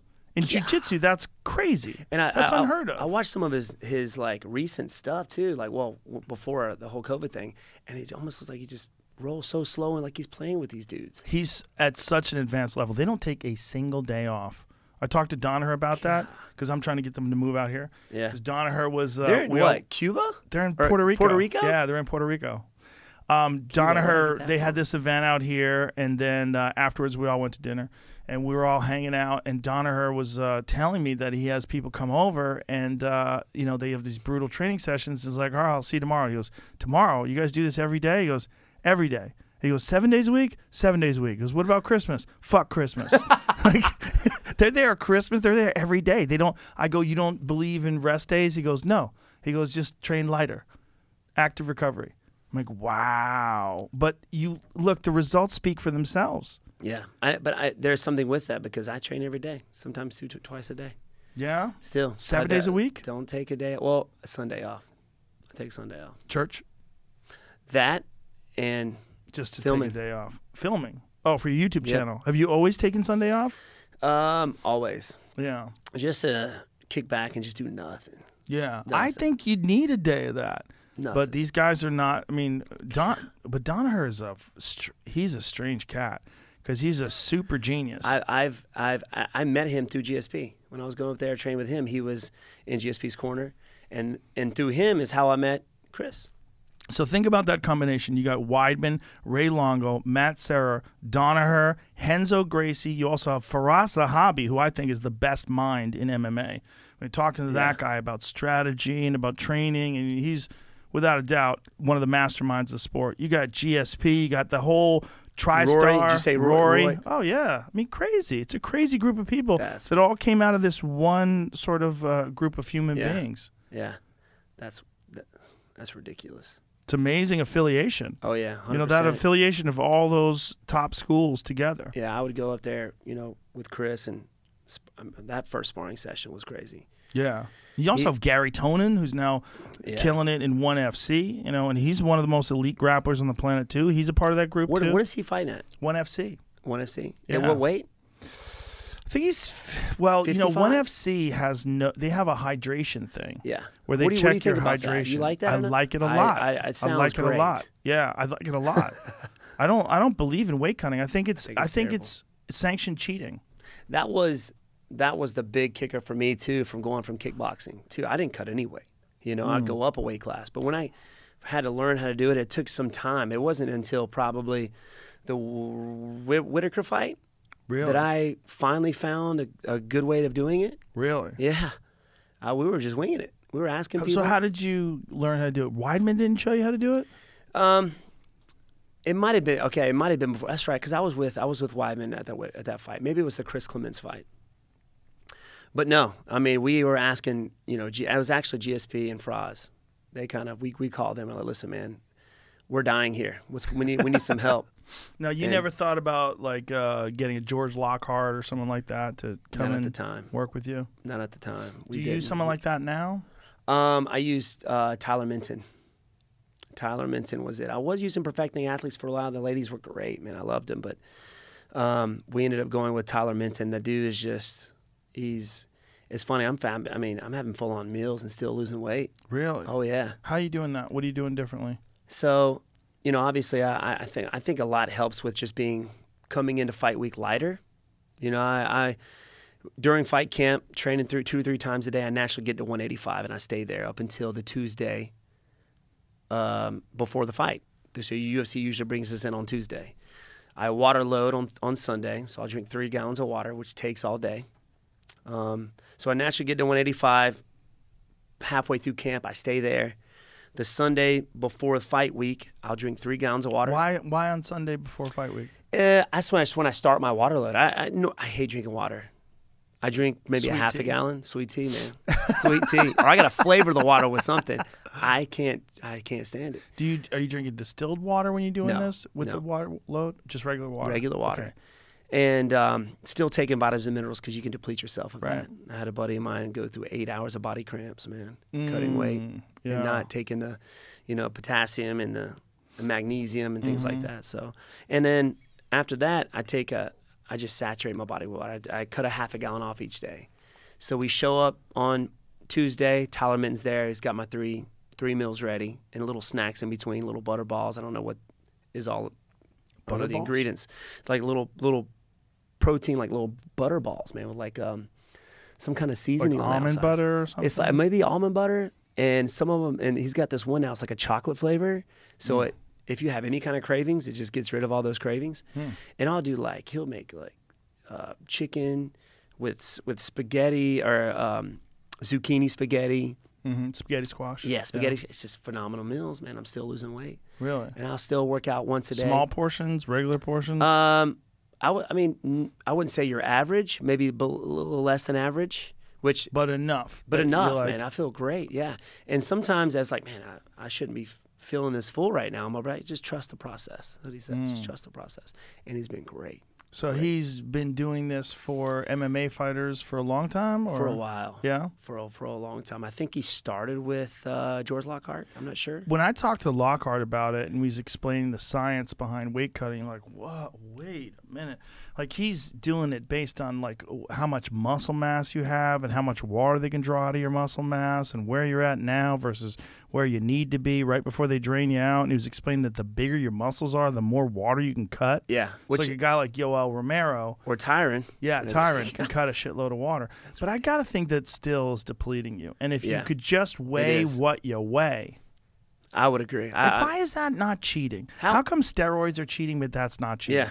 Like when you see a guy like, fill in the blank for some guy who cuts a shitload of weight, whoever it is, when they're weighing in at 170, but you know they're really 195, 200 by the time they get on the scale. It's crazy because you're not a 170. The 170-pound champion of the world. Bitch, you're not 170. You were 170 for 10 minutes. Yeah. Like you're not 170. I mean, I understand that everyone's doing it, and it's okay because everyone's doing it. But it's not healthy for the fighter. 100%. It's completely lying to the general public. Yeah. You know, like when you see these guys, like some guys, they're cutting weight and you look at them, you're like, what are you doing yourself? Like TJ Dillashaw, perfect example. Yeah. When he goes down to fight Henry Cejudo, he's walking around like a guy from The Walking Dead. Yeah, he looks like death. And he performed, I mean, I feel like you're not holding the amount of water you should too. I don't know if that was why he got knocked out. I mean, it was right on the button, but still, it's like not you good feel, for your brain. Right. None be. of that's good for your brain. I mean, he was so fucked up before that fight. And that's why clearly should have never gone down to 125. And that's one of the reasons why I walk around lighter. I just feel like I'm smarter. It's smarter. I feel so fast. I feel I feel a lot faster. Even the guys are walking around a lot bigger. They're stronger probably right off the bat, but you're healthier. Yeah. Like a lot of guys, their careers really flourished once they moved up in weight. You know, Masvidal's a good example, right? Whitaker is a perfect example, right? At 170, he was struggling. He's a big fucking guy. God damn, he looked good against Kelvin. Bro. How good did he look? I'm ready for that fight. I'm ready for the Adesanya fight. Let's pretend the Adesanya fight never happened, and you saw him versus Kelvin, and you saw Stylebender versus Kelvin, you'd go, wow, Whitaker's want to win. That's a great fight. Yeah. I want to see that fight. I still wouldn't think, I mean, you know, it's hard. It depends on what else you saw from Stylebender. Yeah. If you saw Stylebender versus Borachina, then you'd go, oh, okay. Because Paulo Costa looked like a destroyer, and Stylebender lit him on fire and pissed on the ashes. Yeah. I mean, that was crazy. That was crazy. That was. To call it like that, and then to like say, I'm just going to pick this guy apart, make him look foolish. And he did. And he did. That's. And then dry humped him after we put him away. I don't know about that because that just kind of, that's just weird to me. But I'm telling you, man, I'm in for the dry humping.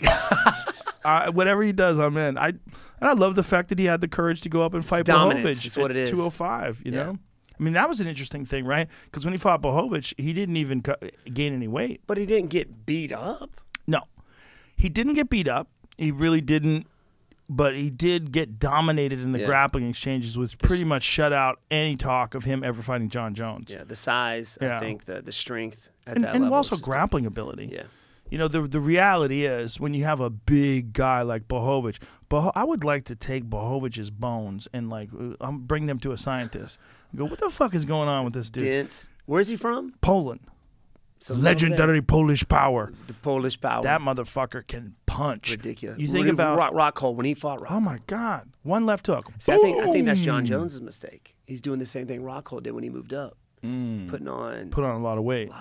Yeah, and it will slow you the fuck down. 100%. It'll slow you down. What's interesting about Blachowicz is you watch John Jones versus Dominic Reyes. They go 5 hard rounds. A lot of people thought Reyes might have won the decision. John Jones clearly came on the championship rounds, pulled it out, and you go, okay, but close fight. You see Blachowicz versus Dominic Reyes. Dominic Reyes is like, what in the fuck is going on? Yeah. By the time the first round is over, he's got a giant foot on his rib cage. That body kick. Crazy power that guy has in everything. And then he clips him with one punch, and you see Dominic Reyes give out, and he puts him away. Like, that guy can fucking punch in a weird way. Gotta have something. Yeah, like you said, just the size of him, the density of that guy. Weird He just power. looks like you couldn't pick him up. Yeah. You know? He's got crazy power. He's talking about fighting Ngannou. Blachowicz? Blachowicz says he wants to fight Ngannou. Woo! I would love that fight, actually. That's crazy. I would love to see that fight. But I wonder if he would put weight on. I wonder how much he would weigh. I don't know. Because he's got to cut a little weight to get to 205. Got to. But he probably walks around 220-ish. Yeah, something I like would that, say. probably. Yeah. You think he fights at 205? Yeah, 15 No. pounds. 15 pounds ain't shit for a big guy like that. Yeah, I think maybe 200. He's a big guy, man. Yeah, he's massive. And I mean, he's Chris fucking at his heaviest, dense. 225. Really? Yeah. Why did Chris fight 205 when he fought Dominic Reyes? I don't know. I Did he get tired of cutting weight, or what was that about? possibly. I mean, he's had 24 surgeries. Wow. This guy. 24? Yeah. He's got a titanium plate in his neck, right? I think he's had 2 neck surgeries. He's knee surgeries, but the dude just looks. He's an animal. Well, it's mental toughness. Yeah, I mean, I figure if you wrestle at some point in your life, or especially doing as long as he have, that wrestling instills that mindset in you. Oh, yeah. Well, you think about so many all-time greats, like we talked about Randy Couture before. Cain Velasquez, he's another example, a guy whose mind was stronger than his joints. Like, his body just started giving out. His shoulder, his back, his knees, everything started giving out. Yeah. But his mind was just impenetrable. I mean, when that mental toughness meets the actual physical limitations of your tissue, that's the problem. And that's, man, because I know that, my knees ache every now and then, but I mean, even that, it's like, I get a lower back problem every now and then. I feel like I'm about to die. I can't imagine if your whole body feels He's like had that. 24 surgeries? Yeah. What else has he had? Knee surgeries. That many knee his surgeries? thumb, sir. He broke his thumb. I forgot Right. which fight it was. He's got this scar that goes from here. It's just in the. That was a long time for him to heal from that one, yeah, right? yeah. But Yeah. the guy, man, it's funny because he doesn't move around like it does. Like he spent some time with me for this camp. He's fighting this weekend, and just felt better than he ever has. Well, I talked to Aljamain Sterling before Sterling got his neck surgery because I had heard that he was getting neck surgery, and I've had bulging discs in my neck, so I called him up and I said, hey, tell me what you got going on. I was going to see if maybe I could send him to, because he was getting his neck surgery done in California. I said, why don't you talk to my doctor? Maybe they could do Regenikine on your neck and stem cells, and maybe you could postpone it, but apparently his disc was so fucked up that they just had to replace. He was atrophying one of his arms. What? He was so pinched and this was actually before the fight with Piotr Jan. Wow. And then when he got dumped on his head in that fight in the first round, and then he got kneed in the head, that illegal knee in the fourth round, he was fucked. And from then on, he said he lost all strength in one of his arms because the nerve was pinched. Like, he couldn't activate his tricep. It was pretty fucked up. That's what Chris was complaining about, that too. He couldn't lift his arm above shoulder level. Yeah. And it was just, of course, they're both wrestlers. So I mean, and Aljamain talked to Weidman. Okay. And that's one of the reasons why he got the disc done in his neck. Gotcha. Yeah. So they replace it. Yeah, they put an articulating titanium disc in the. Go to Aljamain Sterling's Instagram, please. He's got X-rays of his neck where you can see this disc that's been screwed into his neck. They go in through the front too. They cut the front of your neck. They push everything out of the way. They push everything out, and they go to the back. The bad disc out. They pull it out, and they put this fake disc in. Eddie Bravo has one in his lower just back. easier access That's to it, right I guess, there. going through the front. Yeah, Golly. I guess. So that is in Aljamain Sterling's neck now. Look at that. It's like a rubber, just a rubber sponge, I guess, in there. No. It's all titanium. The whole thing is titanium. So it sits. That thing on top sits in like a divot, and it articulates, and it's very strong. And it has those spikes that go through it, and they dig into the bone. So that has to anchor into the bone. So the tissue has to grow around those spikes, and then apparently he can do everything. He can get guillotined. He can wrestle. He can do all kinds of shit. And like I said, Eddie Bravo has one in his lower back. I have so many discs in my back that are like my disc meat the spongy part is starting to Wow. get pushed away. I know the older you get Yeah. too, but still, I mean, It's obviously when you're an jujitsu athlete, more jiu-jitsu. than anything. Is that what happened with you? Yeah, it's just spinning, getting dumped on your head. Getting all the above, just all the years of like getting shoved into weird Punched and spots kicked and this happening. Yeah, and then you fight off guillotines, and then you get stacked in your guard, and then your back. So it's called it's disc degeneration is what they call it. But or stenosis, and what's happening is all those discs are getting smaller and smaller and smaller until eventually they start rubbing on each other. Like there's nothing there. With Pat Miletich, this is how tough Pat Miletich is. He never got surgery, but his discs, he had no more meat in between the bone, and the bones fused together on their own. So what? He can't even look? He's like this. Golly. One of his arms doesn't work right. Like Pat Miletich, he just didn't do anything about it. Just dealt with the pain. And his bones just fucking fused in to get like a tree growing around a mailbox. Just so I feel like just one day he just needs to go like just to break everything up. You know what I mean? I don't think he can anymore. I think it's fused together. But I think there was one fight that he was going to do when he was older. I think when he fought Renzo Gracie. I think that's who he fought. But Pat.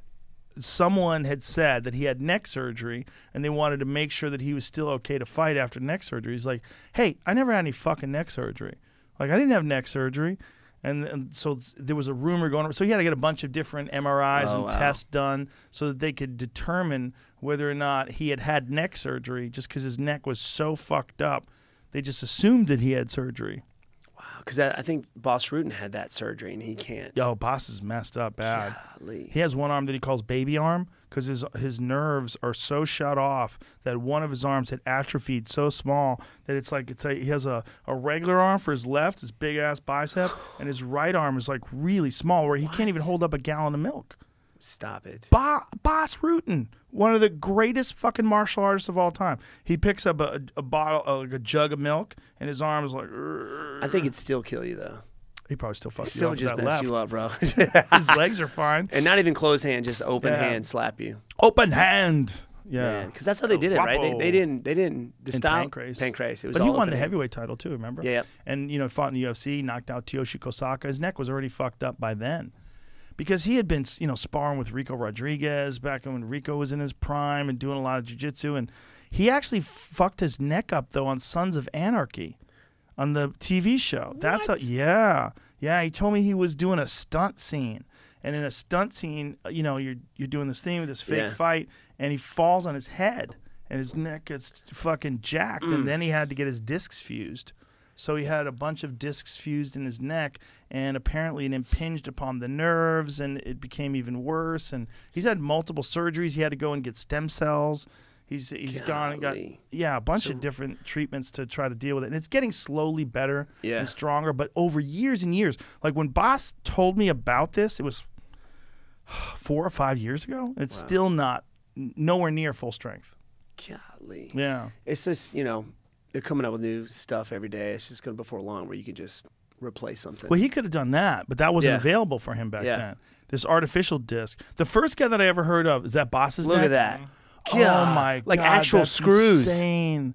That's insane. It's like actual carpenter screws. So he has 4 discs that are screwed together. God. Look at that. How my God, 5 discs. How nervous you got to be just to go in and do something like that. That is so crazy. He's got 5 discs screwed together. Wow. So his whole upper neck is just fused. Like, look how see how those bottom ones? Yeah. There's no space in between the bones. Wow. They're all just smushed together.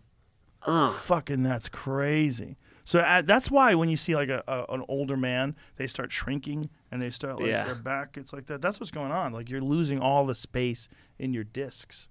Have you seen the the Y straps?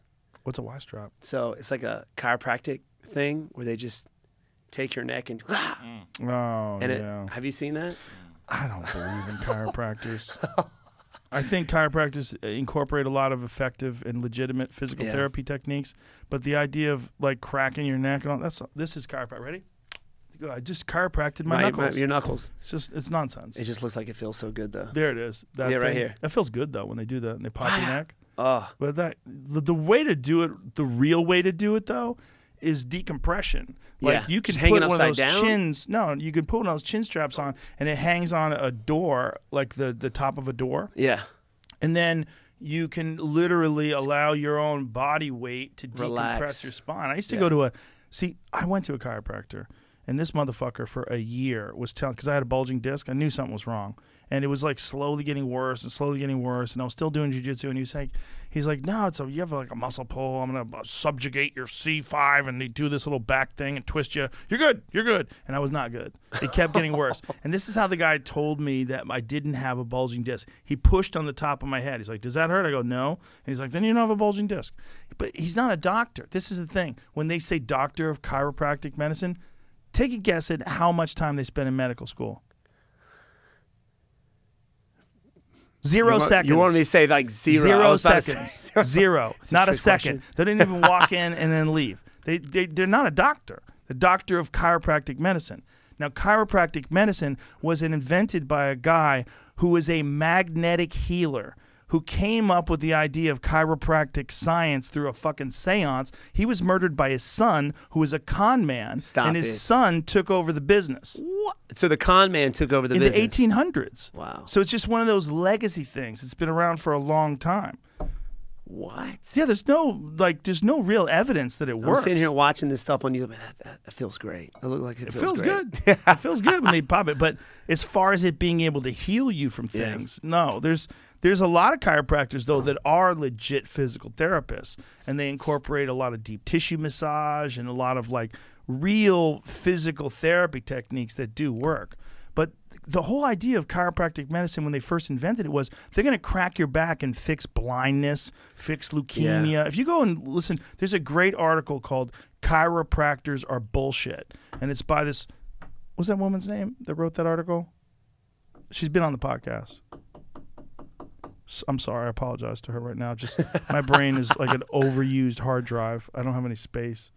But it's a great article because it details the whole history of where chiropractors got started. Where a lot of chiropractors don't even know this.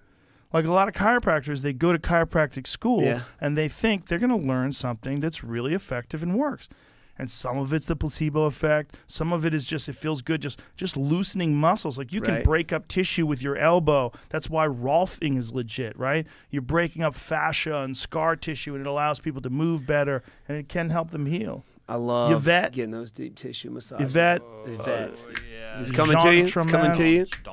How do you say her last name? She French? No. Well, she's American, but she's awesome. Yeah. But she's really funny too. And the article is great because the way she writes it, it's very abusive and hilarious. Funny. But it's called Chiropractors Are Bullshit. Yeah. Like that's the name of the article. And when I remember reading this article, I'm like, motherfucker. So anyway, I wound up going to this is before she said this. Right. I was like, I got to go to a neck specialist. I went to a neck specialist. There it is.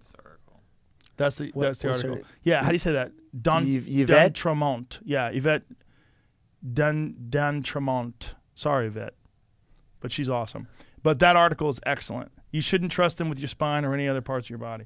But you should read that. It's a great article. So I knew something was wrong. I felt like I was being bullshitted. And every time I'd go, it was like $100. I was like, this is crazy. So then I went to a legit spine specialist. He's like, you have a bulging disc. He's like, here it is. He shows me the MRI. He's like, see how it's pushing against your nerve? That's why you have elbow pain. That's why your fingers are going numb. He's like, yeah, well, we can use decompression therapy. That'll help you. And they put you in this harness, and you lie on a table. Did you find some relief? Yeah, in it there? like slowly decompressed. But it was in Santa Monica, and with traffic, it was like a hard. fucking hour and a half to get there. It was annoying. So then I got They one of wouldn't those let you take something home? Oh, you got one. I got one of those things off of Amazon. You ever seen those things? It sits on the top of a door. Dude, they're great. And you pull on it like this, click, click, click, click, click. And it's like you're kind of hanging from it. And it just loosens your neck and decompresses. But then I got Regenikine. And Regenikine is like an advanced form of platelet-rich plasma. And I knew that Peyton Manning had gone to Germany for that, and Kobe Bryant had did it. And Dana you have White to go out of state to do that. You used to have to go to Germany. Germany. You used to have to go to Germany. Okay. But I got very fortunate in that as when I was dealing with my injury, they had set up a place in Santa Monica so you could go there. And I did that, and within 2 weeks, I had no pain. It's still there. It's lifestyle medicine. And this is legit. Like, this isn't nonsense. Like, I went and got an MRI afterwards. There's no more bulging disc. It relaxed, and it reduced. It's what it is they take your blood, they spin it in a centrifuge. We've talked about how this works before. I don't remember the exact process of. See if you pull up what Regenikine does. But shout out to my man, Dr. Ben Ruhi. He's taking care of me with a bunch of different. His name's Moshe Ben Ruhi. He's taking care of me with a bunch of different injuries with Regenikine, and then later on with biologics like stem cells and stuff like that. But they healed my neck. Like, all the problems in my neck went away. It took a while, but I did it smart. It took many months of no yanking on my neck, no guillotines, no nothing, no craziness, and now I have zero problem with my neck. Really? Yeah. So is this something you have to kind of keep going back and doing? You do if you injure it again, but one of the things that I also incorporated is a machine called the Iron Neck. Have you ever seen that Yes. thing? Yes. That's amazing. Really? That strengthened my neck tremendously. That's one thing I'm constantly doing. I got this giraffe neck, right? So everybody's wanting to just guillotine. Oh, yeah. And next thing you know, I'll walk around the next 2 weeks. Okay, so here it goes. Dr. Peter Welling is the guy who invented it. The treated Regenikine serum holds up to 10,000 times the normal concentration of anti-inflammatory protein. This protein, known as interleukin-1 receptor antagonist, blocks the inflammation-causing counterpart interleukin-1. Dr. Christopher Evans, director of the Rehabilitation Medicine Center in the Mayo Clinic, explained it this way. The bad interleukin-1, combines with a specific receptor on the surface of the cell that responds to it. It docks there, and after that, all sorts of bad things happen. The good interleukin, continued Evans, is the interleukin-1 receptor antagonist material. This blocks the cell's receptor. The cell doesn't see the interleukin-1 because it's blocked, and therefore bad things don't happen. It's the thought that the IL-1RA may also counteract the substances that lead to cartilage and issues breakdown and tissue breakdown and osteoarthritis. Wow. So it says, is Regenikine effective? I can tell you it's effective. And he is the founder. He's pretty much Dr. Peter Welling. Got you. And he's the guy that's in Germany, and most of these guys like Kobe Bryant, and even Dana White went over there for his tinnitus. He has tinnitus in his knee. But it's great for arthritis. It's great for people with back issues, knee issues, disc issues, anything that involves inflammation. So for me, the disc and all the tightness and the inflammation, once I got the Regenikine treatment, it all relaxed, and the disc tissue went back in. But doctors were telling me to get surgery. They were telling me that they could cut that piece of disc out, and this doctor, Dr. Ben Ruhi, said, well, listen, let's try this first. Well, was this something I'm new pretty sure. at the time? So fairly new. Okay. Because a lot of these doctors, they studied these techniques decades ago, right? And they're effective. They can help you if they cut that disc material out. Yeah. But that disc material is important. That's cushioning. That keeps your discs healthy. So through this technique, it reduced the inflammation in the area, and then the disc material went back in. Through spinal decompression therapy, and through Regenikine, and then through this kind of therapy, they just inject it? Yeah. Wow. It's pretty gnarly. There's images on my Instagram of me getting it in my back. I've had it done like 5 times. Wow. I've had it done in my mid-back, my lower back, my neck, just because it makes you feel great. In Germany every time? No, Santa Monica. I did it all done in Santa Monica. Dang. Lifestyle medicine in Santa Monica. How uncomfortable is that needle going into your back? Was it in the muscle, or was it actually in it's in the joint? Fucking juice, baby. Stop it. Yeah, there's makes me cringe. Images of it. Stop, yeah, we can see all these little needles in my back. There it is. That's what it looks like. Yeah. And who puts that in? He does. The doctor does. And then they shoot it in there. So I had issues in the mid back, my lower back, my neck. And after a while, I was like, every time shit was going wrong, I'd just go in there and get it done, and then it would feel better. Wow. And they do this from your own blood? Or just your own blood. Okay. Yeah. They just take your blood out. It's like a 10-hour process, and then you go back like the next day, and then they would do it. So I was trying to get Aljamain to look at that, but apparently he was so far gone. Even Dr. Ben Ruhi was like, he really should get the surgery. I just already made it a point, like, it's inevitable. In about 20 years, I'll probably need new knees, new hips. How are your hips? My hips are great. From kicking, really? No problems at all. Sweet. Yeah, I've never had any problems with my hips. Yeah.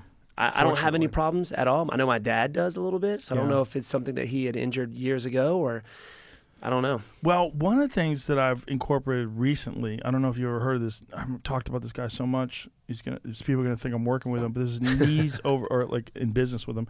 Knees over toes guy. Do you know who that guy is on Instagram? I've heard of him. Yes. But he's got this whole protocol of strengthening your knees, strengthening your hip flexors, and strengthening like all of the connective tissue, everything that stabilizes your knee. Those joints. And it's made a giant difference for me in knee pain, and just my knee feels stronger. It just feels stronger. And I've only been doing it a few months. Like it hasn't been a long time, and I'm dedicated to it. I do it every week now. I still do my physical therapy that I've been doing just to keep my knees strong because I know guys are going to try and take them out. You know what I mean? Yeah. Well, look, when a guy like you, with your mobility is such a huge part of your game, they're always gonna try to do that. You know? But they can replace knees now, man. It's kind of crazy. They can resurface knees. That's a rough surgery. And you could throw kicks again, and you have no pain. It's just like these two crazy composite materials together that are on the surface of your knees. Yeah, man. You can run. You can throw kicks. You can do all kinds of shit. You get heel hooked and you don't feel it. You'd feel it in the ligaments, I guess, or the tendons. I mean, what's the law on having a new knee and fighting? You can have a new knee and fight. Really? Yeah, just like you can have a new neck and fight. God. There's a lot of guys who have been. Chris has a titanium disc in his neck, and he's the one who told Aljamain. But I know guys. Well, Braulio Estima was the first guy that I ever heard of, the jiu-jitsu guy. Braulio was the first guy I ever heard to get one in his neck. He had a bad bulging disc in his neck and won the worlds with it like that. That's what a beast that dude is. Golly. And then those dudes are just jacked. Yeah. You see some of those. Yeah. They're all, by the end of, like, when they get in their 40s, and their backs are all fucked up. All of them. Everyone's like 40s, huh? They're all walking out like this. Like, they're getting out of bed like this. The one time or any time I get injured, it's not sparring, not doing jiu-jitsu, it's wrestling. Oh yeah. Guys just snap. That's my the neck hardest. That's the hardest shit. Jacked, man. It's a crazy just sport. Getting picked up and slammed. Oh my God. Yeah. That is the hardest sport there is. In terms of like physical output, mental toughness. Just listening to these kids at the NCAAs doing their interviews, just hard. Did you see Jordan Burroughs versus Kyle Dake? Yes. Kyle Dake. Kyle Dake's a monster. And that was every time he's gone up against this dude, he's lost. Yep. And I think he dry humped him, didn't he? Or teabagged him or something. Didn't he? Yes. There was a teabag moment. Well, it's because Jordan was trying to take him down and Kyle was defending the takedown, and that's apparently a legitimate technique, is to bob up and down the dude's neck. So he wasn't doing it like he was trying it's to like escape. because it's fucking super uncomfortable for when you're driving in and this guy's like jumping up and down and squatting on your head. See if you can find that. As fun as Shout it out is to Jordan Burroughs, yeah. because I love that guy. Yeah, I know. He's awesome. You've had him on here, right? He's a brilliant guy. Golly. Really, really interesting guy. And like, specimen. Yeah, just looking at him. So's Kyle Dake. There's also some great videos of Kyle Dake working out and doing like this really odd strength and conditioning routine that he does online with this guy who used to work with Jeremy Stevens. He Google Kyle Dake. We don't need to see the teabag. Respect to Jordan. No need to see the teabag. Google Kyle Dake. What is it called? Functional patterns. This is the guy's workout. He's a really interesting strength and conditioning coach. Look how shredded this dude. He lost some weight, man. So I've seen this right here. Yeah, like so core development and stuff. They do a lot of stuff like, real similar to well, it's not as much plyometrics, but the idea is they're doing a lot of like weird movements that are applicable, like a lot of big kettlebell swings and jumps. Like, see how he's doing these things where he's jumping and twisting?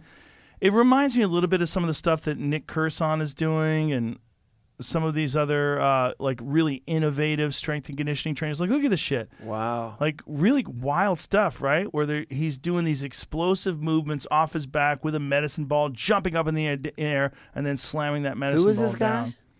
The guy's name is I remember his program called Functional Patterns. Does it say his name? Not there. 1 second. I remember that Jeremy Stevens worked out with him and brought it up on the podcast. Did he like it? Yeah, he loved it. He loved the idea behind it, and he said it was very, very effective for him, very applicable for MMA training. How much strength and conditioning work do you do? Right now I'm doing twice a week. Twice a week. Twice a week. And what does it entail? Oh my goodness, I go through different weeks. So as of right now, I'm trying to get. This guy has got me stronger, but not gain any weight. Which is how's that possible? Exactly. I don't even know the science behind it. But there are weeks where I'm doing like where I am kind of bulking, right? And then I do a week where it's more cardio based, where I'm kind of shedding that muscle down, I guess. So I'm not too big. A lot of cardio involved, a lot of body weight stuff. I don't do any Olympic lifts or anything like that. You're just begging for injury, doing that kind of stuff. Yeah. But I'm loving it, man. I can't believe and I found out about this guy through my buddy Carl Reed, who was one of our fighters. He's been on the Ultimate Contender Series a few times, and I saw how explosive this guy's gotten, how stronger he's gotten. Even though he's a bigger guy, he fights at 205, I kind of see how fast and how explosive, how strong, and his cardio is still on point. He's like, yeah, man, working with this guy, Josh Reynolds. Well, I said Ryan Reynolds. Josh Reynolds. And I was like, I got to try this guy out, because the guy before that just kind of left a bad taste in my mouth. I was kind of doing my own thing, but I needed to get stronger if I was facing Tyron again. It's hard when you find strength and conditioning coaches are like really good or really bad. Yeah, 100%. I remember this guy. We had this one strength and conditioning guy, and he just had so many problems, man. He had me doing a lot of Olympic stuff, had me doing a lot of road work. And we had this guy over at our house. I think it was Thanksgiving or something like that, because the guy's family wasn't in town or he had just moved down here, and the guy was just a nutball. He went through a whole bottle of my dad's Crown. Oh, no. Oh, man. I'm talking like just crying. Oh, no. We got the whole family there, bro. Oh, no. And it was just like, all right, we need to do something. We had to drive him home. Oh, no. Yeah. So no. All the emotions has been built up. I don't know what it was. Just came out that day. Oh, no. My man Josh is awesome. This guy is awesome, man. And I've seen a lot of improvement working with him, especially when it comes to just keeping my body healthy. I'm 38. I feel like I'm 25. That's amazing. My movement, I feel like I'm getting better. Especially with my striking and wrestling and jiu-jitsu, even though you don't see it a whole lot. Well, you looked fantastic against Jeff Neal, and Jeff Neal's super talented. Man, I getting this fight, I wanted somebody in the top 5 for the longest, obviously. But, it's funny because, I was in their shoes at one point, and Johnny Hendricks gave me that opportunity. I wasn't even ranked, I don't think, when I faced John. Maybe I was running number 9. That was one of my favorite fights of yours. Thank you. Because you were on fire in that fight. You were on fire. And that was to me, that was the perfect example of how difficult that style is to handle. And it was the preparing for him, and no disrespect to him, but it was, obviously, he had good wrestling. He had that one-hitter quitter type power, but it was, you've seen him fight once, you've seen him fight 100 times. I feel, and I'm going to say this, no disrespect, I feel like that power went away when USADA showed up. I could see, yes. And there's a lot of people I know. GSP had said something. He faced him in it when, he was fighting for the title. There's 2 different versions of Johnny Hendricks. There's Johnny Hendricks before there was real testing, and then there's later Johnny Hendricks. And it could easily be, given the benefit of the doubt, that he got burnt out. Yeah. I mean, Johnny had been wrestling since he was a kid, and he was a fucking monster when he was younger. I mean, he was a monster. When he's putting people away, he would knock guys out, and they would go flying. Remember when he knocked Marvin Campman? Yeah. One hit, just boom, and he went flying. I watched that over and over on the John Fitch, yeah. Same thing. Johnny Hendricks at one point in time was one of the fucking scariest guys in the sport, and he was just a monster, a monster, crazy wrestler, super skilled, and then ridiculous one-punch knockout power. Yeah. But there was no. But even then, he fought the exact same. Rory McDonald was very difficult to prepare for. That was one of my favorite fights. Just the whole preparation. That's what makes it fun for me. I like to try and break guys down, and even there could be trying to adapt to the guy mid-fight. That's what makes it fun for me. You know what I'm saying? Yeah. So breaking guys down.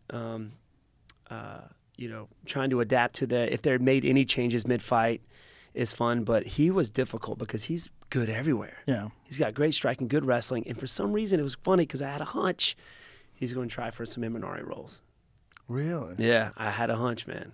So, because, you know, I met Ryan Hall out in Montreal, training at TriStar. And I know he's a big fan of that, right? He does it all the time. And I've done some work with him. And he was actually neutral for that fight. He didn't train with any one of us. And then I watched a grappling match he had. It was like it was a few months before the fight, I think. And he was going for him all the time. He's going for those heel hooks. And I was like, he's going to try and heel hook me. He's going to try to get me out there as quick as possible. He's going to try and make a statement because I know that was his last fight on that contract. And we worked it over and over and over again in the gym. And he went for it like several times, 3 or 4 times during the fight. So he just knew. He I knew knew it was it. coming. I knew it was coming. When Ryan Hall pulled that off on BJ Penn, I was like, holy shit. Dude. And he does that in the gym all the time. I see it all the time now. But he's gotten so good with his striking. I'm like, yes, Ryan. He's a fascinating character. I love that guy. I really want to talk to that guy. I want to get him in here. He's a wizard. Have you heard him on Lex Friedman's podcast? No, I haven't. It's excellent. Really? It's really good. Very intelligent guy. Super intelligent. Very maybe intelligent. a little too smart. Yeah. Some of the things, like he'll sit there and explain stuff to me.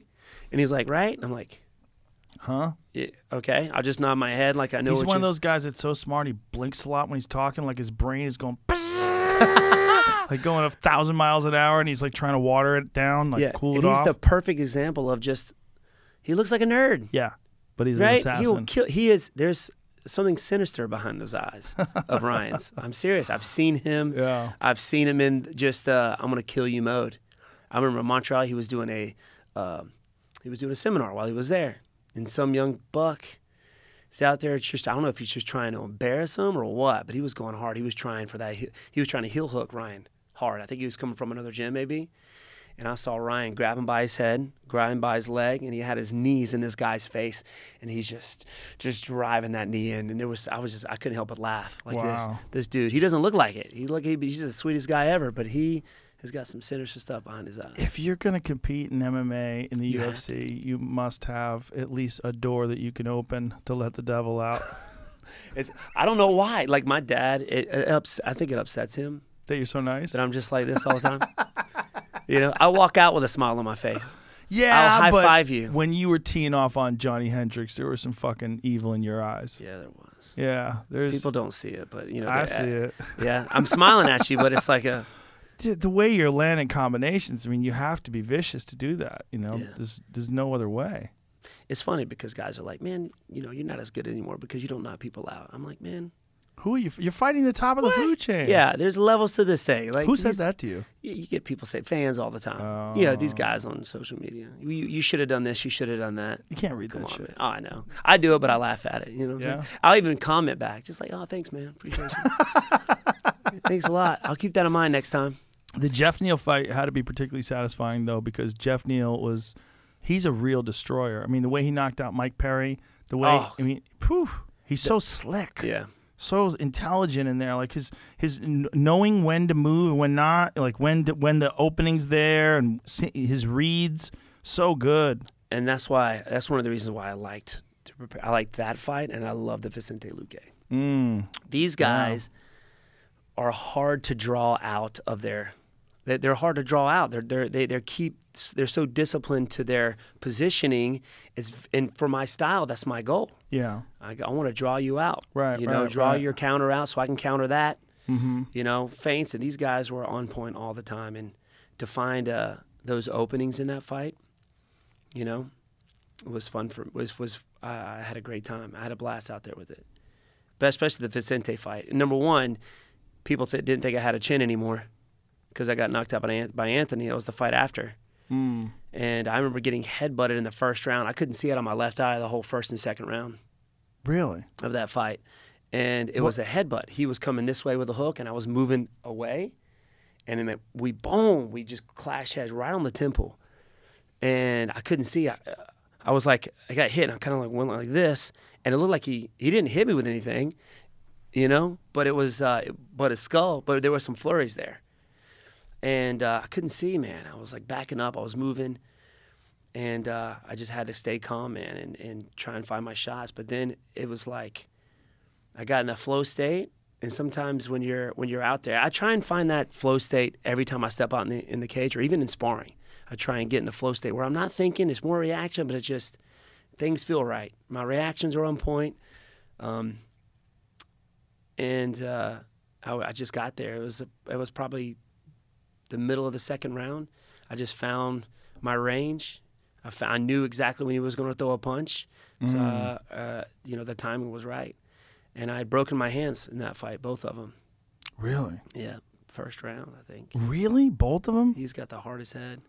Wow. I've hit guys with half of what I hit him with, and they've gone down. I mean, you saw Tyron Woodley. He's one of the hardest hitters. He staggered him, and how fast did he recover? Like that. Just blah. Yeah. And then he hit Tyron. Tyron couldn't recover. Yeah. But the It dude seemed was the Tyron was toughest. too anxious. Yeah. It's like Tyron losing all those rounds in a row. I mean, Tyron had lost every single round. I mean, imagine being Tyron. You go from being, in my opinion, still, erase his last fights. He's one of the greatest welterweight champions of all time. You know, beat Damian Maia, he's just like knocked out Robbie Lawler for the title. He was a killer. Fucking killer. Tyron's a killer. And then loses every round. Usman smokes him, just dominates him. Gilbert fucked him up. Colby fucked him up. And it's like, Jesus. I know. I was rooting for him for those fights too, like every one of them, because when you share something like that and with somebody, it's almost like an intimate experience when you fight somebody and you're going through that experience with each other, even though you're fighting each other. It's like, I want this guy to win. Yeah. I want this guy to win. But the last one is like, I don't think he's gonna win.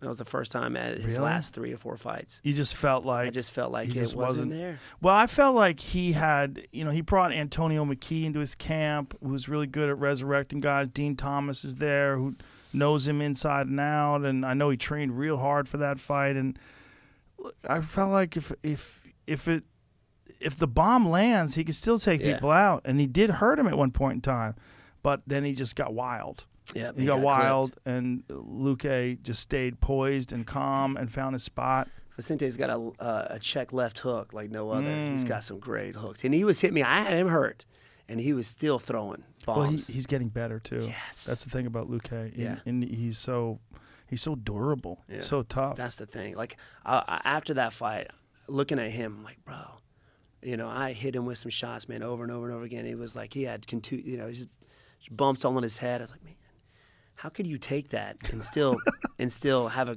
good conversation with somebody? But he does. Yeah, he's I think it literally has something to do with him having a big head. he's got a big melon. Well, you think about guys like Mark Hunt, giant head, takes an incredible shot. God. Some of the best, like the guys that took shots better than anybody, have big heads. Yeah. It makes sense. Yeah. But Vicente is also just the fact that he stays composed. It's his mind too. It's not just the size of his skull or the ability to take a shot. So disciplined. His mind. He's getting better too. And he's only 30. Wow. I mean, I'm pretty sure Vicente Luque. Look up his. I'm 99% sure he's 30 years old. See, I think that's one of the reasons why everybody's like, all right, I don't know, maybe the UFC's not betting on me or fans.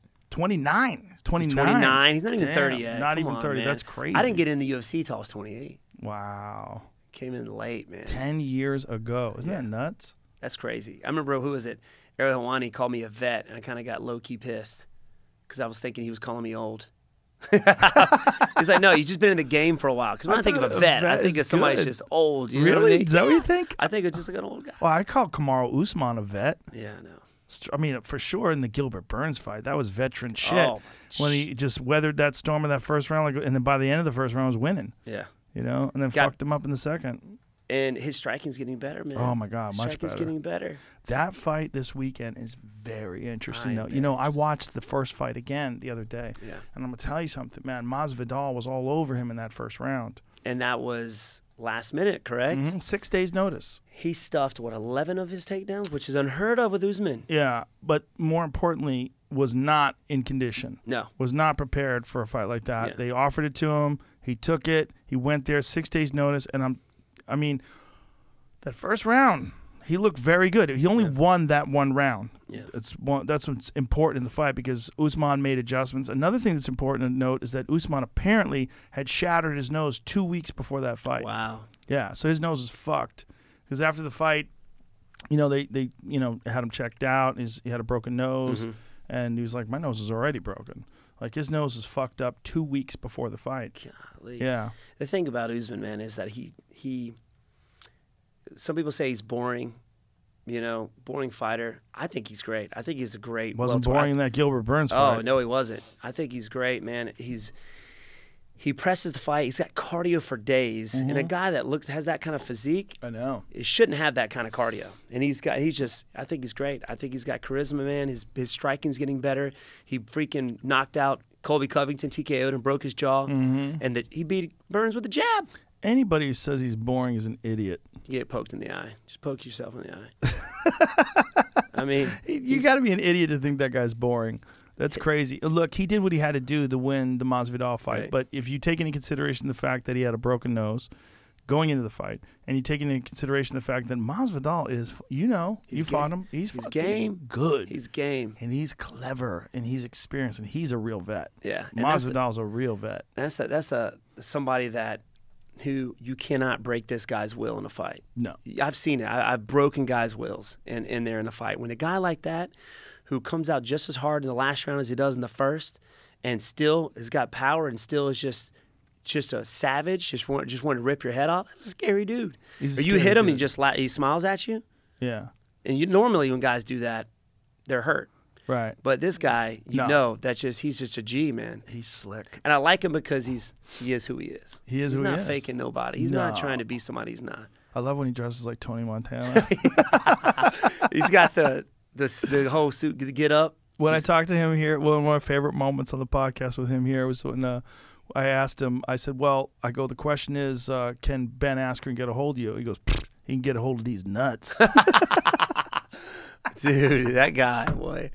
That's what I love. I love that guy. And it was funny. I was in Singapore. Me and him both were there as guest fighters, and that's where we made that fight happen. Oh. We had planned it out there. He was wanting to work his way up, and I had just lost the tire. And so the second time, so I was like, let's make it happen, man. And I think what's changed from him, I wouldn't say so much his style, but his mindset. Yeah, he talked about that, the resurrection. Yeah. Well, you know what had happened? He went on a reality show. Do you know the story? I think so. Yeah. And was it the preparation or was it? No. He talked about that on this podcast too. He went on this reality show and it was a fucking nightmare. And it was like in the jungle in this reality show. Like he had to go into villages, try to get food. Like, it was fucked. It's crazy. It was a South American reality show. And apparently he was there for a long ass time. Wow. And he had no contact with the outside world. It was a disaster. Hated the show. But it gave him a lot of chance to think about his life, about where he was, and then what his future is going to be.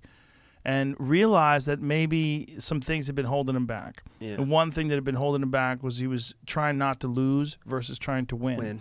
And that he was a little bit worried about his condition because maybe he didn't train enough. Maybe he didn't prepare correctly. And then he just decided, look, I'm going to fucking go for it. Yeah. So here he is. I mean, Masvidal's got to be your age, right? Yep. He's probably 38. He's in the range. I think he's a little bit, might be 36, a little bit younger. 36, something like that. But one of the most popular guys in the UFC. Said he was going to do it. He's there. Yeah. Fighting for the title twice. But just think about what he did after that. Think about his fight, like the fight with Nate Diaz. Holy shit. How the knockout of Darren Till. Yeah. The Darren Till knockout was fucking crazy. And him getting knocked down early in that fight. Yeah. He got knocked down, comes back First with round. that. Oh, my goodness. Yeah. And KO'd him in the most vicious fashion. And the way he did it, too, where he set it up, that switch where he stepped in and throws the left hook. Well, he grabbed his front hand. I don't know if you saw that. Mm-hmm. He grabbed his front hand, pulls it down, and hits him with a left. Yep. That's what it Oh, just took him out. It was awesome. Smooth. Well, he's so clever. He's clever. That's like why. the knockout of Ben Askren. Like if people think, he just ran at him and threw a flying knee. No.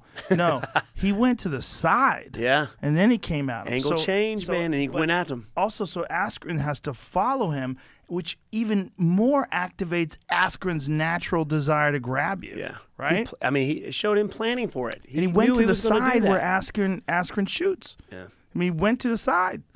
And then, boom! The whole lead up to that was awesome. Oh, my God. Him just... Incredible. Yeah. Just looking like a freaking G, and then he steps off. And that photo Runs. of him in midair, landing that knee to Ben's face. Jacked. You see his six Oh, pack yeah. and everything's angry look in his face. That's one of the classic all-time MMA photos. See if you can find that photo. And then him saying, was that necessary to hit him? He's like, "It's Super It's necessary. super necessary. Yeah, super necessary. Well, not only that, he like as Ben is out cold after he punched He's him in the talking to face, him, punch, right? he's talking to him and slapping the table like I told you, bitch. Yeah, crazy. And what's good about him is that he can throw something like, obviously.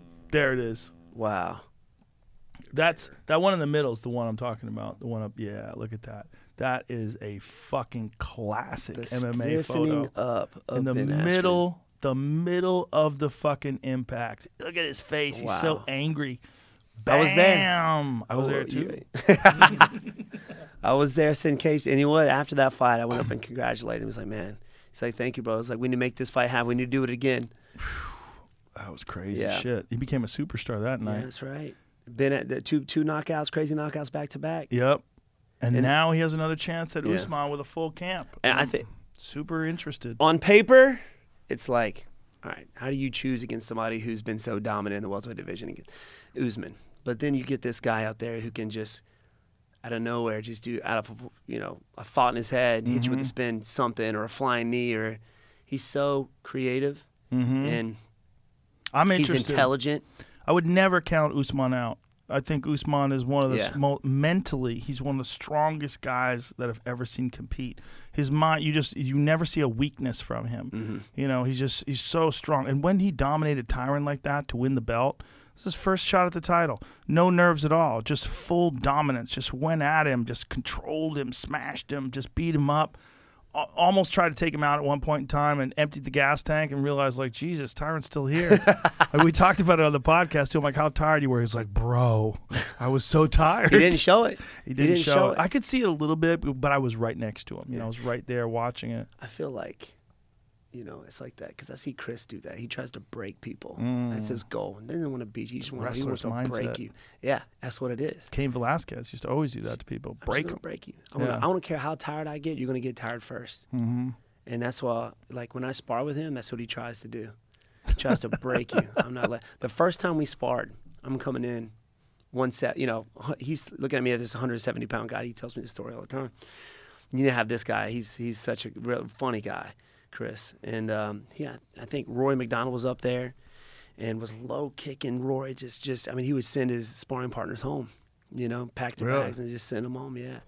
So I'm in there, and he's just like, what's this guy going to teach me? So he's literally trying to make me quit. Just rock. He was keeping the lights at the head, but he was just ripping bodies ripping body shots, taking me down. And then he was like, you get back up, and you're bouncing just like you were in the first round as you did in the second. He's like, after that first sparring session, it's like, I know I'm going to bring you back every time. So I was just trying not to get killed, obviously, smiling at him. Talk about going into the fire, right? Don't have a background in wrestling, and then you start training with a guy like Weidman. I mean, there's no middle ground there. Yeah, You're just going from nothing to elite. to straight extreme. It was funny because it was John Danaher that hooked that up. He was there with GSP when I would go up and train with GSP. So he made that happen. He needed somebody to, and that's why I love this sport. I've trained with so many freaking awesome dudes. I was up there helping Rashad Evans get ready for Lyoto Machida. And, of course, you had Nate Marquardt there, GSP, Cowboy, Brendan Shaw when he was training there. And I was just a kickboxer pretty much. I wasn't even an MMA fighter. And then through him, I've trained with Lyoto Machida, Anderson Silva, sparred with those guys, and that was... What was it like training with Anderson? Because when you trained with Anderson, he was in his prime, right? Yeah, that was the coolest thing Yeah? ever.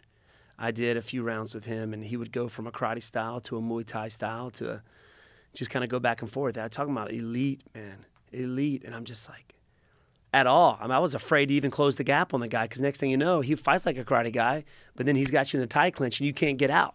I know, any way of getting out of a tie clinch didn't work. It was just one of those like, just to try and get out of it. And hope he doesn't throw a knee at the same time. Well, you remember the Rich Franklin fight? Oh, yeah. He clamped a hold of Rich, and Rich just had no Couldn't get answer. out. No answer. Nothing. Yeah. And his forearms come down to here Yeah. on me. And Well, what his do technique, I do? though, it's so sharp. Beautiful. So beautiful. And he wasn't the fastest guy, but there was no telegraph. It was he had very little telegraph. It was just there. No, I'm gonna put. You know, a lot of guys do that. A lot of MMA fighters, you know, they have. You can find their tells, right? Anderson was one of those guys. He didn't have when he front kicked. Vitor in the face. No tell. No Boom, tell. it was there. Well, and he was looking down when he did it too. Like he was looking like he was going to kick him in the stomach, and then it went right up to the chin. And that, you know, I had a conversation with Eddie Bravo before that. There's actually a video of it where I had one of those Bob dummies, those Century dummies, and he's talking about front kicks. He's like, "Would you ever throw a front kick to the face?" I'm like, "Nah, I don't think so. It's like the timing would have to be perfect." And then once Anderson did it, everybody's started throwing front kicks to the face. Yeah. Right up the. I just feel like he could be caught so easy. You know, Seems like it. It seems like it, right? But when Anderson did it, it was just so picture perfect. And then Lyoto did it too. Yep, Couture. Randy, jumping front his kick. Tooth went flying Yep. out. Yeah. It's like a flying karate. It was like the perfect karate thing ever. It was crazy. It's like a spar with Lyoto, which was cool. It was pretty intimidating because I kept hitting him with a side kick, and he's more traditional. So more round kick, roundhouse kicks, front kicks. No, not a whole lot of angle things, and I kept side kicking him. And I could tell he was getting frustrated with it. So afterwards, I showed him, you know, just a few things, you know, scoop and move, and you know, get around the side kick. So the next time we sparred, I knew he knew how to get around the side kick because I just showed him. So I let him. I was still throwing side kicks. I let him work it a little bit, you know, while we were sparring, and then I faked the hook kick. I hit him with a hook kick. And he got mad. And next thing, it was a stand-up match only, but he tossed me. He grabbed me and just went, yeah. Oh, He apologized after, but he was like, I'm sorry, man. I was like, I didn't mean to. I might have hit him. I don't know if I hit him with my heel or whatever, but I don't throw hook kicks in sparring anymore either. Because it's too hard to control? Yeah, and guys can lean into it. I had broke a guy's orbital. It was Mike King. He was on the show, the Ultimate Fighter. And end up breaking his orbital with a hook kick. After that, that's such a scary injury. It is. They had to go in behind your eye and fix it. And put a plate back there. Ooh. Yeah, but I'm just like. What's the worst injury? Your knee, the left knee? I would say is my knee. Yeah. It's taken years off because of it. My hands took a year to recover. Really? Yeah, Vicente Luque, and then December. The Vicente Luque was. In the Jeff Neal fight, you broke it again? No, not the Jeff Neal, but it was a year later before I fought Jeff Neal. Oh, okay. So it took me a year. Wow. Just not, even still today, I can't get this finger to go down, and it's painful. Like I wake up in the morning and my finger's up here like this. Right. I mean, you can see this one. You know Ian it's kind McCall? of sunk in. Yeah. Ian McCall flyweight. He can't. He can't close that finger? No, he said he's broken his hand so many times, broken his fingers. He makes a fist like this. Like there's no closing it. Like aim for the eye, man. Yeah, I mean, like literally, yeah. like his fingers fucked forever. And I conditioned my hands. The first time I ever injured my hands. So what do you do to condition your hands? Maki. Really? Just punching things. What about like grip strength? I do grip. I do a lot of rice stuff. So. Just rice grip, more forearm stuff, you know. What about like grippers? Like not really grippers. No? I do a lot of I'll do my strength and conditioning coach. Anytime I'm doing pull-ups or any pulling motion, I have wide grips that I'm using. So it forces me to really have to use my grip to strengthen it up in order to be able to do the things I need to do with strength and conditioning. So I do that, but I haven't just sat there. I don't think I have time really to sit there. You do when you're driving. Yeah, I have those captains of Crush. Really? Yeah, I have the 120-pound one. I just 120 just pounds. Do this. Yeah. Freak! I mean, look at your forearm. I can see it through your shirt. Yeah, but that makes such a big difference. I'm gonna have to get me one of those. I believe in them so much. Yeah. I believe in hand strength so much. You have to have it. Yeah, it's so for jiu-jitsu. It's fucking so critical. Grips. But also just for protecting your hand, like having muscle around all the bones. It holds it all in place. You know, I just think it's one of those things where people overlook it, but you could work it while you're doing other stuff. Yeah. Like you could drive in the car and just be sitting there like this. You can teaching do 10 classes. reps. I do my shin conditioning while I'm teaching. I'll just ding my shin. Bing, you know, bing, Captains of Crush, ever see those grippers? Yeah. They're the shit because they get real fucking heavy. Wow. I think you can see what you can get it up to. I think you can get up to 150 pounds or more. So I wonder what professional arm wrestlers maybe do have to go up into that? Those guys are so weird. You ever see that one guy? He's got one giant forearm. Yes. And the other arm's like normal. Tiny? It's got to be who's had to been born that way, right? No, there it is. Yeah, they do them by numbers. My dad used to have like a pair of those. They go to 237. Shut Oh my up. God! It goes look really how, high. Oh my and There's God! only They've like been 3 or around 4 forever, people that have ever right? done this. 365 pounds. I feel like these have been around. I've seen my dad use some of these maybe in like back in the freaking early 90s maybe. Could be. I don't know about I don't this. know. This company. Yeah. This company. I've been using their stuff for years though. Captains of Crush. If you scroll back up, you can take a look at them. You can see that's the shit that I use. I love them. Yeah, they go by numbers. That 365 is their number 4. It's called. And like you have to be certified, I think, to like prove Oh, that's you can do hilarious to order it. Yeah, like it's not to order it, but like to show that you've done it, because only a few people in the world have ever done it. Scroll up a little bit. So what? I'm at. So it says 100 and 140. I definitely have 140, but I thought I had 122. I might have it from a different company. Might be a different company. But I definitely have. I have the 195, 140 because I used to bring it to the Comedy Store, and the bouncers would try to squeeze it.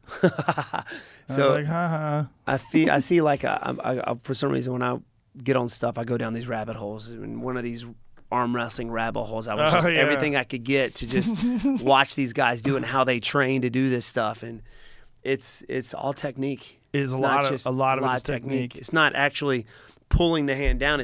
Or pushing the hand out. It's pulling. The dumbest shit on that Jake Paul fight was the slap fights. Oh my gosh! How That about Ric Flair? it was awesome. Yeah, that's awesome. No, that's not dumb. Oh, okay. Well, no, he was like the judge of the slap fight. Oh, that was great. He was the judge. Okay, well, That's the Ric Flair's always great. Yeah. That's not the problem. The problem is a guy sitting there letting a guy slap him in the face. Like, that is How many so times you get knocked crazy. out? Right? Did you see the Jake? Was it Jake Paul? Yeah. That was he. This guy. I guess he had this guy for a hire. He hired. I guess people hire him to slap him in the face. Oh yeah. There's a guy on Instagram. No, it was Logan Paul that did it. slaps Logan for Paul. cash or some shit like that. But I know Yeah. he like fucked that guy up. Yeah, he knocked Yeah. him out. Yeah. Talk about a guy who needs to go MMA. Wait a minute. Logan knocked the guy out? Logan. Yeah.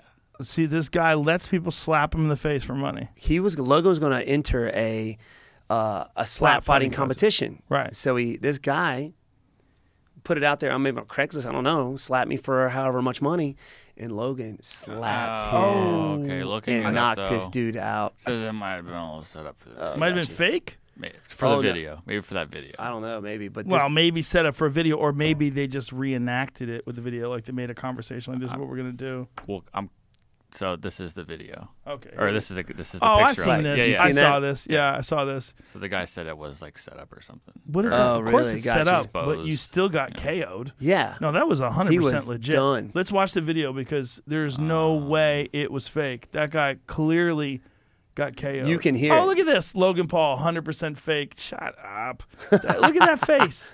Watch this. There's it's not a ridiculous. chance that was fake. There's not a chance in He hell. slaps this dude so Yeah. hard. And Logan's a big boy. Yeah. Watch this. Here we go. Watch this. Listen to this. Oh shit! Yo, catch him! That's not fake. Not at all. That's not fake. 100%. There's no way. When you here's a little tip, folks. He's out. When guys pretend, they catch themselves when they fall. Yep. When you fall like that, you fucking face plant, you're out. No one. No, it's just your instincts would save you. Yeah. You would do this like, oh my god, he Or got me. you would fall to your knees Yeah. first. You know what I'm saying? But even what you wouldn't face plant. Yeah. When your instincts are never going to be, especially if you're not a stunt guy, you're not a guy who does this all the time. The way he went out, that guy was out. Not only that, the impact of that was crazy. Logan's a big fucking kid. Did you see him wrestle? Yeah, Paulo Costa. Paulo Costa? Yeah, he's fucking good.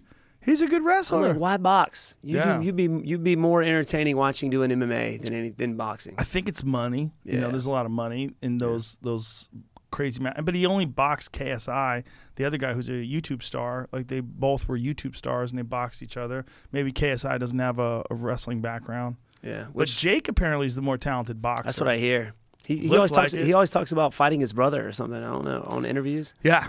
Yeah. I mean, maybe he knows he can fuck his brother up, but Jake has some power. That's real power. I don't Strength. give a shit what anybody says. The way he stepped forward and cracked Askren like that, Oh yeah. that's real legit power. I felt so bad for. Well, obviously, I mean, he did it for the money.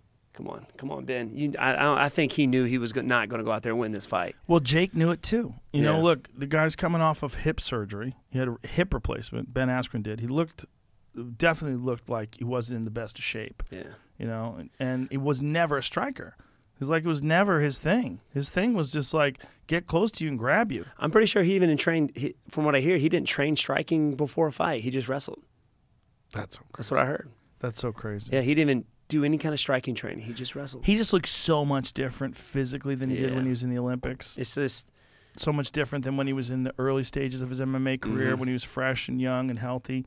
He just looks like physically spent. yeah. You know? He was done. Wrestling does that to you. It takes years off your life. I feel. yeah, man. Years. They're all The beat. punishment these guys go through. I mean, the everyday grind. yeah, it's such a fucking crazy Yeah. sport. I feel like I have to take a day off or day or two off after wrestling training. We don't even do live. I don't even do live wrestling. I don't Really? even do live wrestling. Just you take More down defense? situational stuff. Mhm. I mean, I may start in on a leg, try to finish it. You know, we'll do drills where we're working the entering on a double or a single, things like that. But it's live stuff. It's just you're too prone to injury, man. Yeah, that's what I think too. I wonder about guys who get really in love with wrestling and then they start developing all these injuries Yeah. and then they have to kind of work around them. And Even in sparring, like we have an amateur and pro team. We all spar together. I'll spar kids who are 12 years old, all the way up to elite pro fighters, and I spar everybody the same. There's no egos. There's no, and that's where a lot of these other, gyms kind of get in trouble with guys like that. You get trying to crush each other. are you real careful, like especially when you're in camp with guys you train with? Will you train with anybody, or do you only train with guys that are like known to be calm and Yes. keep their shit together? Yeah. Yeah, I mean, in the earlier days, we made some mistakes of just letting anybody come in, and You wind up in a fight. yeah, and I've had to do that. Lay people out. Yeah, we've got guys come in from other gyms, and they come in to spar with the general public of our school and try and take everybody out. Yeah. And of course, you have those enforcers that you gotta humble them up a little bit, but. Dad's like, Steven. I remember those days. It's I- crazy. and I hate doing it. I'm Every like, dojo has those, right? Those Yeah. situations. oh yeah. My dad was in a. I missed. I wish I was around for those days. It was Dojo Wars days. There was a time where my dad was a brown belt, and I guess his instructor was talking crap about some Taekwondo school in the area. So the instructor and one of his best students came over to my dad's school where he trained at, and his instructor had just come off a knee surgery. My dad had no idea why they were there. So the instructor threw him under the bus. He's like, I can't fight you, but he will. Like, pointed at my dad. My dad said he looked over and saw him pointing at me. My dad's like, hey. So, and you can tell these Taekwondo dudes, they were just like pissed, just. And this was knee Just- surgery in the 70s. Yeah. So they used like hammers and shit. Yeah. So this guy my dad didn't come off of knee surgery, his instructor Right. did. So he couldn't fight. So he's like, but that guy will fight you. So my dad thought it was just a friendly sparring match. My dad asked the guy if he needed any gear. He's like, oh, we don't use gear. And you could just tell in the guy's face, like, all right, this guy's going to try and, crush me. And so my dad, they're out there sparring. He said he knew it got real when the guy grabbed me by my headgear and headbutted me, like real hard, oh just my headbutted. God. Boom. And I was like, all right. Next thing you know, Dad's still trying to take a lie, and the guy side kicks him. And they had a stucco wall, right? Side kick him, and he just kept side kicking him into the wall until that stucco wall kind of broke a little, caved in. Dad's like, all right. He's like, I got to end this quick. And my dad had this, crappy dip foam, probably, gear back they had in the 70s and 80s. I don't know what they had. And the guy came in with a side kick or a front kick, and my dad parried and hit him with a ridge hand. And we call him Papa Ridge Hand, for one of these reasons. And cut the guy all the way across his face, knocked him out cold. And what makes that story funny was you have a small airport in Greenville, South Carolina. We're going through the airport, and one of the guys there, older fella, kind of a big dude, jacked. He's like, oh yeah, well, you're Ray Thompson's kid, right? I'm like, yes, sir. He's like, tell him blah blah blah. Says hello. I'm like, all right. So I went back to the karate school and I told my dad that this guy said hello. He's like, oh man, and Dad told me that story, years ago, and he's like, that was him. They're like best friends now. He comes over to the school all the time, and Wow. when the guy's face gets red and he's got like this Little line on it. little line Oh, on it. wow. Yeah, From the scar. yeah. But the guy's awesome. The guy's such a nice guy. Everybody best Ridge buds. hand is a crazy technique that you never see in MMA. No, my dad's want me to throw that ridge hand. Really? Yeah. You know For who the used to talk longest. about the ridge hand all the time? Charlie Murphy. There's a hilarious moment that there's actually a photograph of. Charlie Murphy and I did a show together, and Maurice Smith and Ivan Salivary are there. And we're all having dinner. And Charlie Murphy, who is really good at karate, Charlie Murphy gets out. He's talking about the Chicago ridge hand. Like he's got this technique that, Charlie was really good at He karate. named it Chicago ridge He hand. was really good at throwing a ridge hand, and he was saying, like, how come you guys don't throw ridge hands in MMA? And, he's talking to Ivan Salivary and Maurice Smith. We're in Seattle, and they're both like, what the fuck? There it is right there. What? Yeah. Why don't y'all throw this, guys? So Come that's on now. Ivan Salivary to the right, and Maurice Smith is right Wow. next to him in the white shirt. Heavyweight and he's talking about the Chicago ridge hand. Look at Charlie. Oh, The thing is, it's like look at his eyes. I know Charlie was the best. the ridge hand, man. Oh, man. It is underestimated. It really is.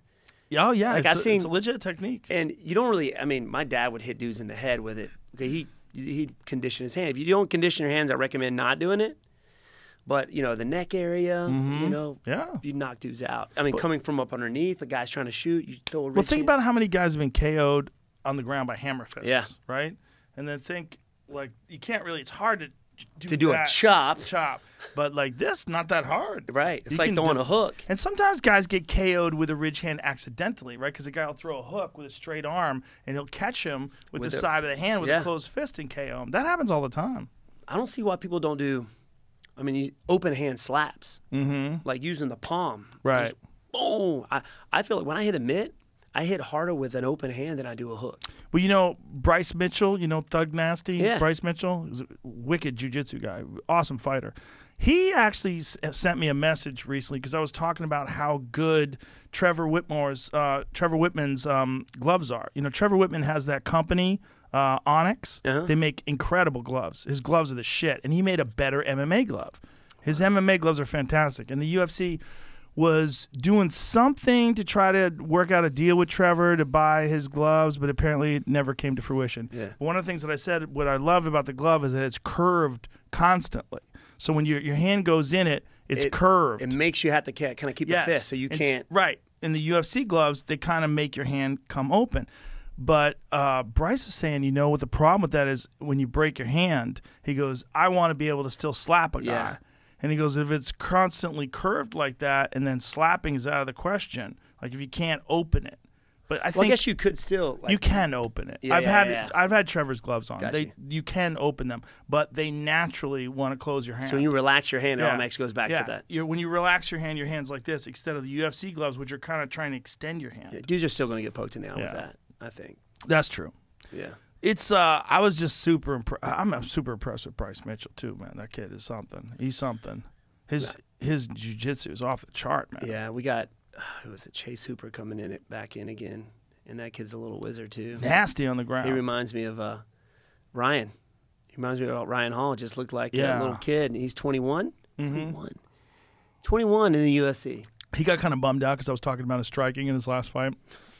But yeah. He's like, man, I like those guys and they're shitting on me because me and DC were talking about striking. Yeah. But it's purely because I don't want him to get hurt. Yeah. Because when I see him, I see the level of jiu-jitsu that he has is so high. It's so good. His ground game is so nasty. He's so good at controlling guys. But I worry about him at a young age taking on someone who's nasty. Yeah. Who's got Getting really knocked good out. striking. It's just like the gap between is, some guys, they're like jiu-jitsu's here and then their striking's here. It's like a little bit better, but the gap is so big. His jiu-jitsu's so much better than his striking. I agree. And he's 145. I don't know how longer he's going to be at 145 because he's still growing. He's so long. And he's tall. He's like 6'1". Yeah. And I know he's got longer reach tonight. I was like, I'm sitting there sparring. I was like, why? How are people touching you? They should never get in. They should never be getting in on you. He's like just that. learning. Yeah, he is. He's But- still young and so green when it comes to the striking as well. Imagine if he's in there against like a real elite striker see, who that's- finds that chin, And that's the thing. He needs to move up at a certain rate. I don't think he Right. needs to be thrown out there with. You got to be careful with the UFC because they don't give a fuck. They don't. They're like, hey, Chase, we got to fight for you. Yeah. Hey. Next thing you know, they'll try you. Yeah, but look, with me, I mean, my first fight, still learning the wrestling, and they throw me in with Matt Brown. But But I wouldn't be who you're I am. 57-0 as a kickboxer. You were Yeah. one of the elite strikers in the sport. Yeah. It's a different thing, man. Yeah. And he's been doing jiu-jitsu, but strictly jiu-jitsu. I don't know Yeah. how long he's been doing the striking thing, but if he can use that, especially the style that we have, Ryan's done very well with it. Yeah. You know, I didn't expect him to start throwing hook kicks out there. Crazy. But, yeah, I'm like, all right, dude, let's go, man. He throws so many kicks, and Yeah. and the thing is, he's not worried at all about you taking him down. Not at all. So he'll throw head kicks all day long. I mean, I know I'm physically stronger than this guy, Ryan. I know I'm more athletic than him. His Nothing I can jiu-jitsu do. is so There's good, nothing I can though. do. So good. Just It's like levels of jiu-jitsu are so interesting because you see a guy who's a black belt who's really good, and then you see him roll with an elite black belt, and you're like, wow, yeah. what the fuck, man? That's crazy. It's like, And with him, it's like, you know, he's doing the things you're not supposed to do. Like when you first start jiu-jitsu, you're not supposed to do this. You're not supposed to do that. You're not supposed to turn your back. He's doing all of that. Yeah. And he's doing everything you're not supposed to do and still finishing you. well, one of the beautiful things about the sport is we haven't even begun to see what's possible. The Yeah. elite of today will not be as good as the elite of tomorrow. They're getting better, and there's not a sport other than MMA where you can go to 1993 and then you go to 2021 and see that it's difference. unrecognizable. Yeah. It's crazy how much better guys are today. The day where you got those guys that are like, has the Izzy Adesanya striking, you got the Yes. Chris Ryman wrestling, Yes. and then you have the Ryan Hall jiu-jitsu all in one. All in one. Yeah. That's crazy. Crazy. The thing is,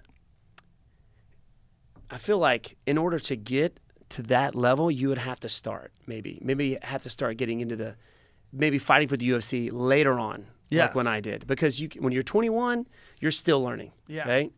And I think that's one of the reasons why I've survived so long in this game, because I had that time to develop. Yeah, you had so much timing and experience and so much just combat sports experience where you were used to competing. Yeah. That's big. And also look at Daniel Cormier, how good he did in MMA, but it was also how much time did he have in wrestling? Yeah. That's combat sport experience. It might not be striking, but it's still combat sport experience. It's learning how to compete. So by the time he got into MMA, he was already dominating people. Yeah. I mean, when he dominated Josh Barnett as a heavyweight, gosh. I he loved picks him. up Josh Barnett and slams that him, throws him Strikeforce? around, and Strikeforce won the heavyweight Grand Prix.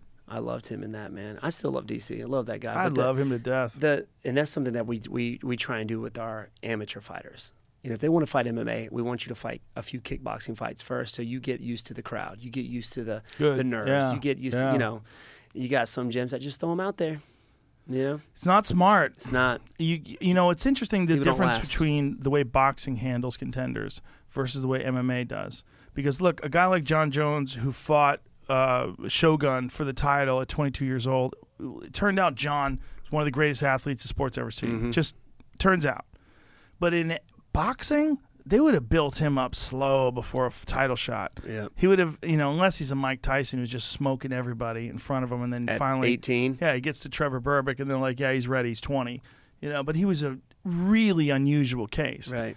But with boxing, generally, you're given a guy who tests you a little bit, and then there's a guy who tests you a little more, and there's a guy who tests you a little more. And they're like, let's see how he does with a guy who can move good. Let's see how he does with the guy who's an inside fighter. And the trainers and the managers would try to figure out your career and then ideally get you to the title as an undefeated prospect. Yeah.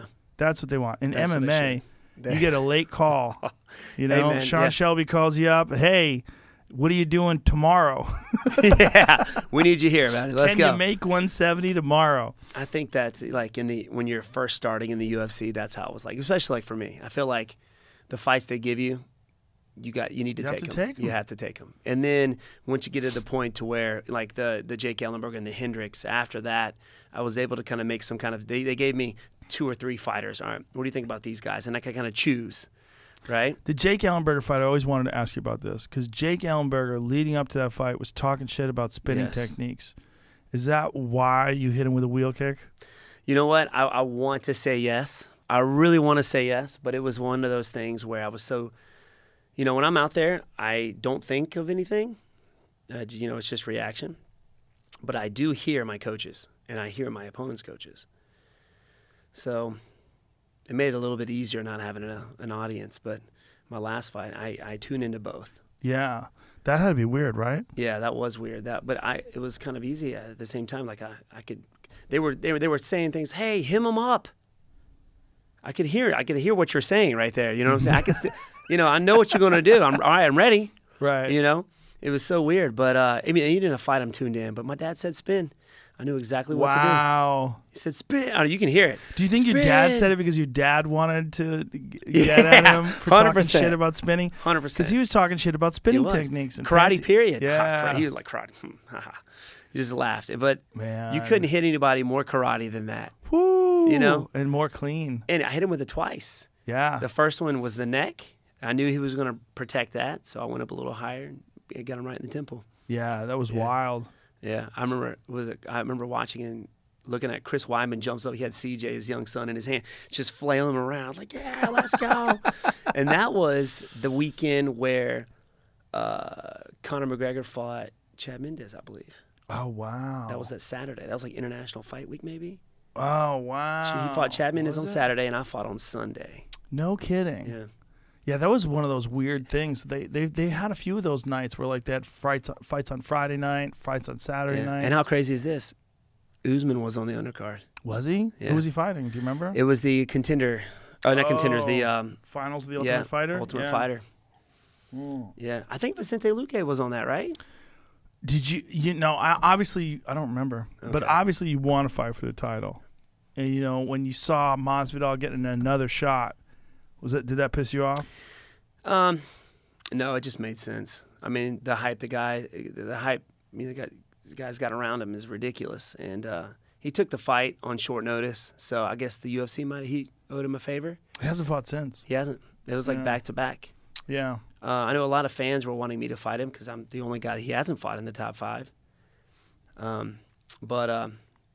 Yeah, man, I'm patient. What do you think you have to do to get that, to secure that title fight again? Because a lot of people kind of counted you out after you had those 2 fights with Woodley, but then you worked your way back in, and then obviously the Pettis fight, but then you worked your way back into contendership. And I think the Jeff Neal fight opened up a lot of people's eyes because a lot of people, me included, were really high on that, and I still am.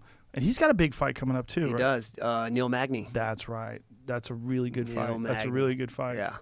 Good Neil test. Magny's another guy that people like to look past for some Yeah. strange reason. It's weird because it's like, and I can't really say anything because I've, got beat by Darren Till, got knocked out by a guy who I was beating, but it's like a swing or miss for Neil Magny. Like he does very well against this dude. He's like a different fighter, but then I don't know if it's just the smaller grapplers because RDA submitted him right. Grapplers, And he has Michael an issue Chiesa, with Maya, Damian Maya. yeah, but submitted him. he's a grappler. Yeah. So it's Michael just Chiesa. yeah. Michael Chiesa. How the fuck did that guy ever make 155 pounds? I don't know. Whenever I He's give that guy a massive. hug, it's like hugging a door. Yeah. You're like, Jesus, He's such a bro. cool dude. I love He's that guy. so nice. I love that guy. He's a great commentator too. Yeah. Like when he does the breakdowns on the desk with Alan Joban, those guys are awesome. I love that the UFC does that they give fighters an opportunity to do stuff outside of just compete, even while they're active. I did a few things. I think it was for the Tyron fight was one of them. When he knocked out Lawler, I was behind the desk. I was with Cormier and I think Dominic Cruz and some of those guys. But I liked it. I had a lot of fun doing it. But those guys prepare, man. They do their Daniel does. studying. Yeah, He does a lot of studying. Yeah. And for me, like I would love, hey, where are you going to be? You need to do that more often. I was like, it's just too much work. It's a lot of I was work. winging it, for real. I was just going out there just, all right, here I am. Well, when we have a card like this weekend, I think there's 15 fights on the card this weekend. I got watch a lot of fights, man. Yeah. There's Yeah, a lot of I mean, fucking people. Some of these people I never even heard of. I've Yeah. never seen them fight. Well, a lot of them are debuts. Yeah. So you got to go and find something about them online. Find footage online. Yeah, this will be the second time Chris has fought Uriah Hall. Oh, that's right. He fought him before the UFC. I think he knocked him out the same punch. Yeah, knocked out hit him with a Anderson left hook. Yeah, that's right. It was crazy. That's right. We were in Brazil doing a TV show. It was Laboratorio da Lucha. It was like a fight science thing, and it was me versus a CrossFit guy, Chris Weidman versus a Brazilian Olympic wrestler. And he had to wrestle. He was so pissed because he's out of shape, and he had to actually wrestle these guys. And but everybody, he was like, you think Joseph Bieber walked in? People love Chris Weidman for beating Anderson. Wow. They were so pissed that Anderson Silva was doing his whole shenanigans out there. Yeah. They did not like him for that. Wow, it was such an unfortunate way to lose when Anderson had this dominant reign, and to be like clowning Chris. And the way Chris set it up was so interesting too, because Anderson would go left, right, left, right. So Chris throws a punch and then he throws a back fist. Yeah, it was like a... Yeah. So he already was going to the right. Yep. So he had to go to the left. And he walks right into that left hook. Boom. Went nuts when that It's really happened. fun. I mean, it's not funny, but it's really interesting because a lot of people missed that. He threw the punch and he threw a back fist. Yeah. So Anderson was moving away from the back fist, and Chris lured him right into the left hook. And for some reason, Chris doesn't. He's not the fat. Like when you look at that punch, it doesn't look really fast. It just kind of like moles through his chin, his skull, and just Crazy. takes him out. He didn't. I don't think he saw it coming. It was No. perfect. No. You know, and what was interesting is Anderson was fucking up Chris's legs. Yeah. He really was. And if he just stayed disciplined and fucked up his legs, I have a theory about that too, though. I think for some fighters, when they're that dominant for that long, I think the pressure is just overwhelming. And that's one of the things that Matt Hughes said when he lost to BJ Penn. When BJ tapped him out, he's like, honestly, I'm relieved. Yeah. He was like, it's just like all these guys chasing after me all the time, trying to get to the title. And I was first of all, I was like, wow, kudos to you in this moment of defeat for being so honest to say, and Glad one of it the greatest fighters of all time, to be that guy and also be like, look, I'm going to be honest with you. I'm happy. I'm relieved. Yeah. I mean, that pressure can be. I don't see how Conor does it. I don't see any of those guys do it at that level. Just the constant, everybody just like this watching you everywhere you go. And Everybody felt, training for you. Yeah, I felt that way, coming up at the kickboxing, just being undefeated for so long. And when I got beat by Matt Brown, it was a relief. It was like, Really? now I can just go out there and fight. I don't have to worry about not losing. Being Just- undefeated yeah, constantly and just go out holding there on and to that fight. 0. Yeah. That's interesting. Yeah. Yeah. Do you ever work with a mental coach or anything? I did for a little bit, but I felt like these guys were trying to put into my head that I was mentally weak. Really? That's how I felt. That's just me. I don't know. I don't know why. I felt How like they're so? just the things that they were saying. Hey, what bothers you? I was like, nothing's bothering me. Stop saying something's bothering me when nothing's bothering me. I want you to focus on this. I'm like, I just like, I've never been. I don't think. At least I don't think like. I never have been a negative thinker. I've always thought positively. I always thought, like, I'm going to go out there and crush this dude. I'm just going to work my behind off. And that's what gives me confidence going to a fight. Is Preparation. Preparation, man. Knowing that I did everything I could to prepare for it. And if there's any doubts, then if there's any of those doubts out there, like, I should have did this, I should have, or I wasn't feeling good this, I see guys at the top do this all the time. And that's why working through with champions, I guess, coming up, which is has been a privilege with GSP and Chris and these guys. They don't. If they may feel a little bit of down, whatever. No, they don't care what's bothering them at home. May feel a little bit of bumps and bruises, but they're still in the gym. There's always something you can do. Yeah. Always. So it's just that mindset, man. I try to be as It's observant contagious, as possible. right? Yeah. Oh yeah. 100%. It's so is loser mentality. It is. It is. You see a lot of those guys. There was like a compilation somebody put out there after I lost to Pettis, and they showed a bunch of people up there crying, and then me. I'm just like, yeah, what's up, man? But it's you can't go back and change it. Yeah, it is what it is, Yeah, right? Just go back to the drawing board and get better. Max Bless Holloway. yourself, baby. This is Max Holloway shirt. Shout out to Mac. But that's what he always says. It is what it is. It is what it is. Yeah, life's And a he's- garden. You got to dig it. Nobody's more relaxed and happy after a Oh, loss than man. that guy. He just Yeah. lets it go. Even when he gets robbed, he's like, it is what it is. And that's kind of how I felt with was it the Till fight? I felt like I won that fight, but like I said, at the end, it is what it is. You go back to the drawing You board. were talking in that fight about those side kicks to the knee. Yes. You don't like those Well, kicks. I don't. I guess when you're out there fighting, anything can happen. You have the potential to really damage somebody. But I feel like that's just like somebody getting a heel hook and really cranking it in sparring, Like Paul right? Harris, Just a dick move, Yeah, I'm like, okay, yeah, we're out here fighting each other, but I'm seriously trying to injure you. I'm seriously trying to put you out of the game. I feel like if I went out there and started side kicking on the knees, it would just be, I don't know. I couldn't do it. Really? Yeah.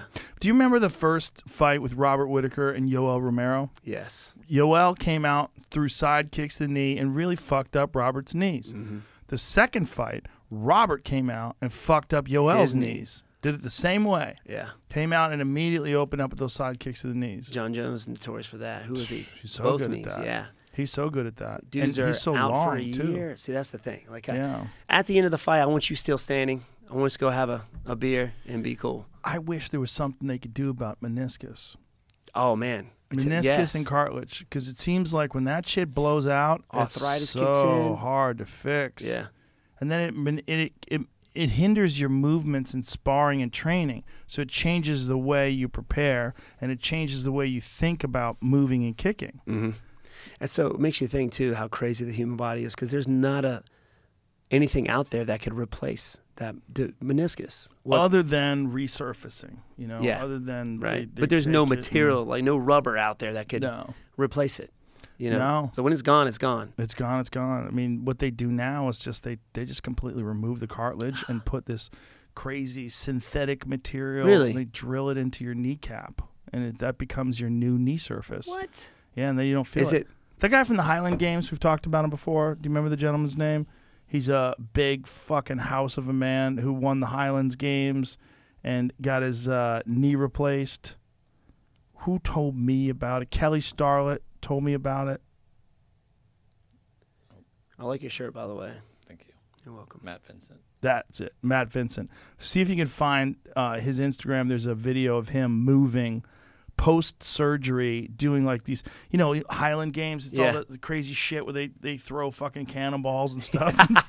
Don't they like toss? Yeah. Like big Poles. Poles. Yeah. All It's that like kind of Scottish crazy shit. Games? Yeah, the Highland Games they call it. Oh. But this guy, Matt Vincent, that's his name? Mm-hmm. Matt Vincent's a gorilla. I mean, he's just a fucking tank of a man. So it was just a huge change. Yeah, he blew his knee out and blew his ACL out and kept training. What is that? What his knee used to look like? Yeah. And that's what it looks like X-rays now? from 2 years ago. A year and a Yeah, half ago. so 2 so that's how Stop. fucked. That's how fucked his left knee is, or it might be his right knee. It's right knee. You could tell there's no gap between the knees, so it's bone on What? bone. So, but watch what he can do now. Watch this. That's not the best video of it. What? Yeah. There's a great video of him doing some crazy shit. So you see him running on a treadmill. He can do everything now, basically, So essentially. he's lost some weight too. Lightweight. This is him. What year is this? What is this? No, And this was his March right knee, you If you said? go a little further than that, there's some videos of him moving really well. No, that's not it. That's him at the Highland Games, this stupid skirt on. Sorry. Doing that knee over toes Sorry, thing. bro. Yeah, he did a lot of that knees over toes stuff. Oh, so that's what you're talking about. Yeah. Okay. But that's just to strengthen all the shit around the knee. But if you go a little further down, I'll tell you when I see it, is him. I feel like everybody's dabbled in MMA or boxing, Yeah, kickboxing. everybody's doing a little something. Yeah. Well, it's because, just that's the ultimate. Jesus Yeah. Christ. I've talked to other athletes, man, and just talking to them, they're huge Unless fans. you It's talk like about something There it I is. wish they could Go do. the- To this? No. Oh. Oh, that's me talking about Hey. him. Scroll a little down.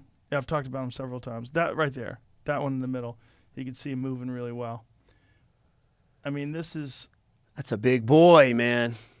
with a fucking fake knee. I mean, all of this movement with a fake knee, that's crazy. Right? That's all the spinning and stuff. Yeah. Yeah, what does it say there? What does Been it a long say? time. One of my goals the next year is get a free throws. It's been a long time. My goal is to start throwing, but I'm able to move well enough. Pain-free. Teach people the script. Man, that might be That old. might be an old video. That might be an old video. I don't know if that's it. Anyway, there's some videos of him moving around on his Instagram page Wow. that show how. So his ACL apparently was completely fucked, and he kept training and kept competing even with his fucked knee and just destroyed the inside of it, and then ultimately had to get it resurfaced. If you go to the Ready State, that's Kelly Starrett's page, and he's the author of The Supple Leopard, really smart strength and conditioning coach and guy who's a real expert in physiology. Blew his knee out skiing, Yeah. and then did his best to try to get it fixed and rehab it and all that jazz, but eventually wound up getting there's Kelly, and wound up getting it resurfaced, and now he can do everything. It's not what it used to be. Gotcha. But Look at there's this. some videos of him doing stuff in there. If you scroll a little down, you can see some of the movements and stuff that he can do now. And he's only 4 months out of getting his shit resurfaced. So this is definitely something I need to be Well, getting into for sure. Kamaru Usman was saying that eventually he's going to have to do this. Yeah, I his heard knees, his knees are pretty fucked. But you would never tell while he's fighting. Nope. So this is him doing rehab. This is him rehabilitating his left knee, which was the one that was. It's those stabilizers, Yep. right? It's those stabilizers that actually keep that knee in. And So this is a blown out fake knee, and he can go all the way down and do pistol squats on it and all this stuff. Yeah. Yeah. And again, the inside of it was complete toast. Golly. Yeah, we live in and that going down and up. That's what gets it for me. For me, Oh, yeah. standing up, Yeah. I feel like it's grinding. Oh, yeah. Well, all the meniscus and everything gets smushed Yeah. in there. You could go back to his page. So he can he can go back up, please. There's a video of him skiing where he talks about how well he can move now. I think that's it. Is that it? I'm taking a guess. I don't know. I It think looked that's like an it. You see ad snowy for a mountains. thing. Yeah. Yeah, I don't I think know. that's an ad for a thing. But Mountain there's skating, skiing. whatever. It's so hard to go. Yeah. Everybody posts too much. But And I found it. Oh, you found it? Okay. So this is him. Yeah, okay, there, after surgery. Oh, this is man. him lifting. Look, he's deadlifting a shit ton of weight. And then How you old is this see guy? him. He's in his 40s, I believe. If I had to guess, sorry if I'm wrong. Still a young guy. But there's a video of him skiing. And I think it's in the beginning. Yeah, see, so he's mountain biking. Yeah, and right here, just let it play out. So he's doing this, and then he's skiing. So this is him with a fucked up fake knee. Wow. So and he's doing jumps. So they resurface the knee, and it's just whatever that material is, that Yep. fucking composite stuff.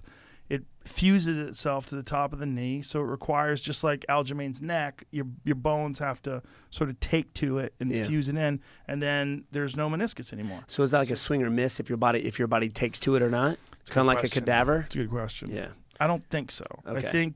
I think they have it down now, and they're getting better at it all the time. Because it used to be, once you had those things, you were stiff and you were never going to walk normal Oh, again, wow. and you had a fake knee.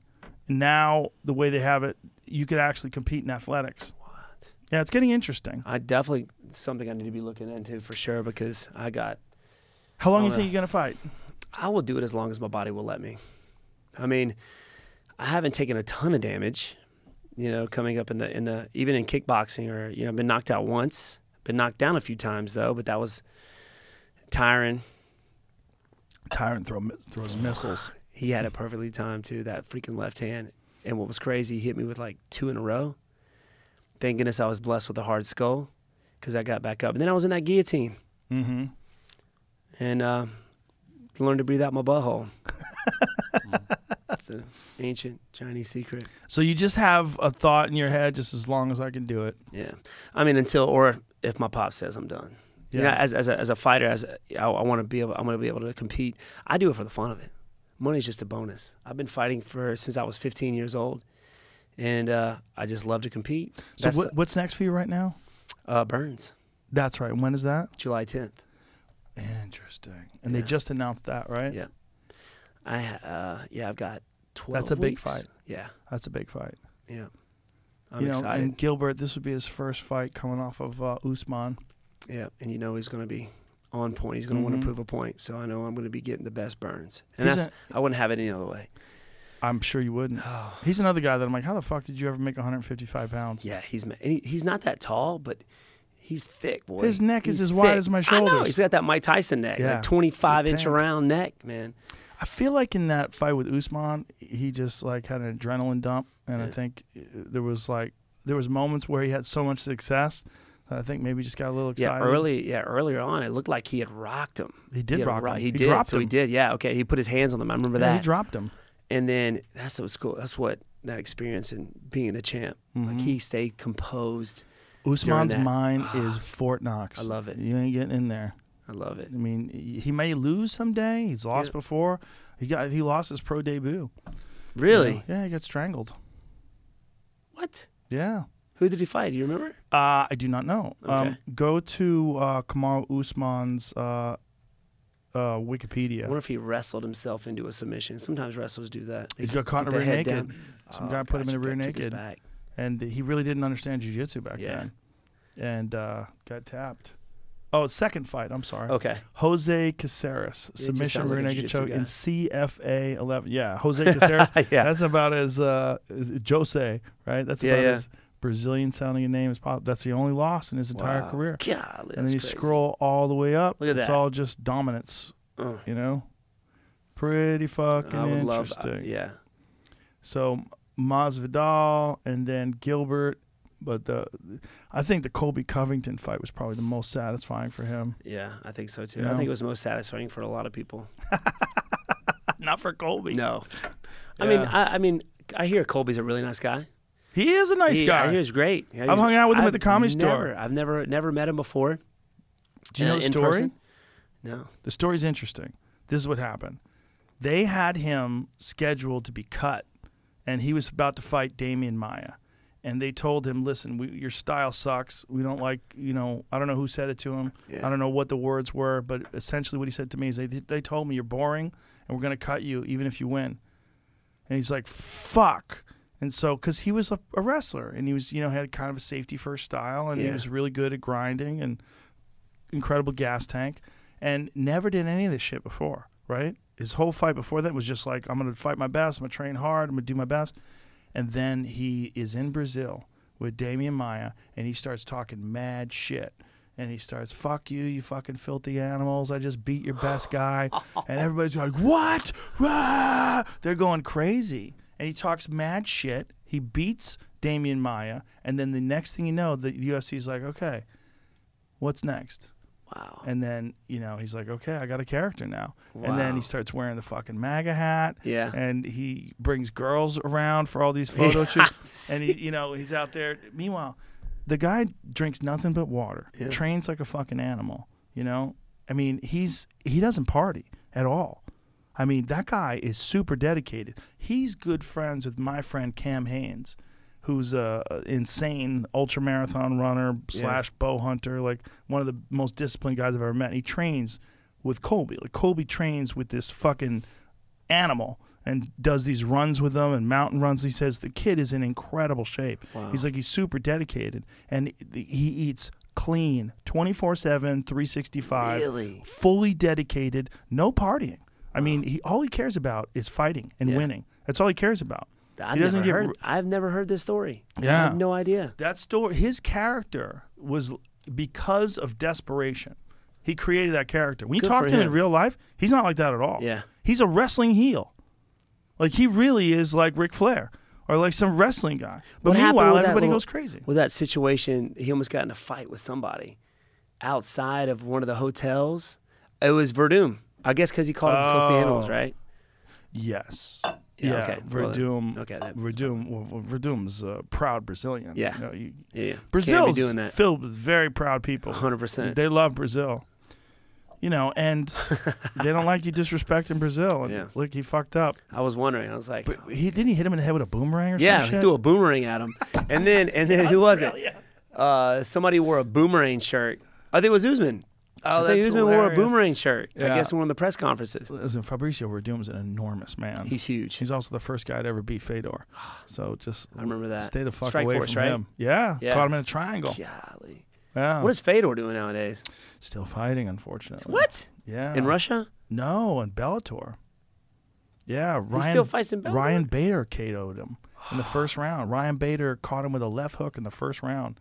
Ryan went like faked for a takedown and came up with a left hook and clipped him and knocked him out. You never saw that? See, pull up that. Because Ryan Bader has reinvented himself as a heavyweight, and he's the heavyweight champion of Bellator. Bader is the heavyweight champ of Bellator. Ryan Bader is a beast as a heavyweight. I don't watch fights. He was. That's incredible. I don't watch this. fights. Oh! Watch this. Oh, what? Look at that. Faked a What? takedown like he was going down to the knee and clipped him perfectly on Bro, the he chin looks with a left massive. hook. He just looks like he Oh, just he's didn't. huge. Yeah. Bellator's drug test is a questionnaire.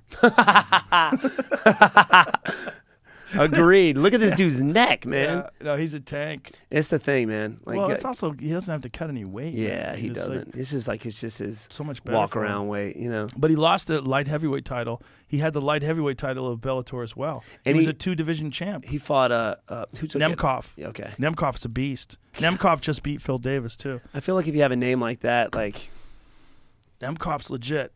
Nemkov's very legit. There's a few guys over in Bellator that I believe can hang with anybody in the world. Yeah. Douglas Lima is the biggest one. Douglas Lima. Douglas that Lima, dude's a in my savage. opinion. And then Musasi at 185 is, in my opinion, one of the best fighters on planet Earth. But Douglas Lima is Scary, dude. one of the scariest leg kickers I've ever seen. Man, that one I saw a meme when he knocked out Michael Page Venom. Oh my Where God! He had Mjolnir come in Yes. and he grabs him by his hands and he just KOs him. Oh Well, my he was the gosh. first guy to have any success against Venom. You know, Yeah. Venom is so slick and, And so Venom uncomfortable. looked like he staggered him early, and then he comes back and just leg kicks the crap out of that. Well, he kicked him low and dropped him like he wobbled, like he went down, and then he caught him with that fucking punch Yeah, on as the way he was down. coming up. Yeah, brilliant. That was awesome. Yeah, And the dude- there's a few of those guys over there. Pitbull, yeah. Patricky Pitbull. Mm-hmm. I mean, I think he's as good as anybody on the fucking planet. What do you think Or about Mighty Patricio Mouse losing Pitbull. for the first time? Patricio Pitbull. Which one is? Or- Is Patricio? Patricky's the brother, right? yeah, Patricio's Patricky. the really good one who was 2-division champion. Crazy Mighty Mouse losing for the first time. Well, over there. yeah, over there. Yeah, in one. Now, how are And those by KO. First time by KO. Because I some of those think. dudes are Yes. Yeah, man. That guy who knocked out Eddie Alvarez. yeah. Timothy Natsukian. Nastyukian. How do you say his name? Nastyukin. It's like nasty is in his name. It's like call his him name Nasty. is Nastyukin. Nastyukin. Yeah. He's a fucking animal. Man. He's Golly. scary. Yeah, they got some great strike. They have Giorgio Petrosian Yeah, over yeah. there. Do you know John Wayne Parr is fighting tonight? What? John Wayne Parr is fighting Nikki Holtzkin On a tonight. Wednesday? On a Wednesday on TNT. This is tomorrow, so if you're listening to this, sorry, fuckers. We'll air this tomorrow. But yeah, John Wayne Parr is fighting Nikki Holtzkin tonight. Yeah, Man. on TNT. One championship is now on TNT. Shout out to my man Michael Chiavello. Big Mike? I love that dude. Yeah. He's fucking great. You know, the big kabosh. I love that I love when guy. he says yeah, that. man. Some He guy gets commentated one of my brother's fights when he fought for Legacy, I think it was. He calls him the beanpole. He called my brother the beanpole. The beanpole. Yeah. He fought, my brother Evan fought MMA before I did. Really? He fought at 185, yeah. How many brothers and sisters you got that I've fight? It was me, well, all the boys did. And How my many si- boys? There's 3. Now, all of them And fight. I'm the oldest, but I'm the runt. Really? I'm the runt of the group, yeah. Wow. And the one, my brother Evan fought at 185. He was probably 225 now, 6'3", 6'4". The baby, Tony, he's about 6'2", about 285. Played college football. One point he was over Jesus. 300 pounds. Jesus. But he has more talent than I will ever have. Really? And he just didn't have a competitive bone in his body. Wow. And What does he do? teaches at the school. Wow. Yeah, teens program. How old is he? He's just turned 30. Maybe he can fire back up again. I've after he been hears trying this. to. I'm trying to, man. Would he We be, call him would he be Sweet light Tea. heavyweight or a heavyweight? No, he would not be heavyweight. I mean, Light those dudes at heavyweight? heavyweight, yeah, 205er for sure. But those guys at heavyweight are just another level. Sweet They're just Tea, what do you big T. think? Come on, Sweet Tea. What do you think, Sweet Tea? But the guy comes off the couch and just waxes dudes. I feel like I'm gonna spar today and just No pressure, maybe. maybe. You know? I don't know, but but there's a savagery about him too. Like you hit him Mm. hard, he's coming after you. There's some guys that just they're not interested in competition. I know. They That's just- why I feel like the best fighters in the world, you'll probably never see them. Some of them. I mean, we all know guys in the gym that for whatever reason dominate people in the gym, Mm-hmm. and then you never see them compete. They're not interested in whatever it is. Maybe they wanted to do with the pressure or the nerves, and I know Maybe that. they have other interests. They just happen to be Yeah. super talented. Because sometimes just because someone's really talented at something doesn't mean they want to do it for a living. Right. I've seen guys like that before in the gym that were like you watch them roll and you're like, what the fuck, man? Like, how good is this guy? And you're like, dude, he's as good as anybody. He just doesn't want to compete. Danaher told me there's a bunch of guys like that would Well, train at Henzo's. I feel like if you have to be that way to train at Enzo's, man. You just be trashed on. Like, you got to be Yeah. a savage over there. That's a perfect example of like a real Shark Tank where Yeah. there's so many sharks there that you just the level, like, because you really rise to the level of your training You do. partners, especially in jiu-jitsu in those environments. Yeah. If you hear a guy, like a guy trains at Marcelo Garcia at his gym, you're like, oh, or a guy trains at Jean-Jacques Machado's gym, you're like, oh, like there's gyms where you hear about people and you go, oh, Jesus, like you have to be good. And Renzo, in my opinion, is like if you hear like some guy got a black belt from Hickson, you go, whoa, like there's there's levels to that. Yeah. You know, That's Jean-Jacques, man. I haven't seen him in a while. that's my man. I was in, 2005? I was up at the Abu Dhabi. He was going against some heavyweight. It was a super fight, and the guy just laid on the whole time. What was his Rico. name? Yes. Rico Rodriguez. Yeah. Yeah, I remember that. Yeah. No. Dean Lister. Dean Lister. That's right. That's That's right. I think GSP competed there, too, He did. and got submitted.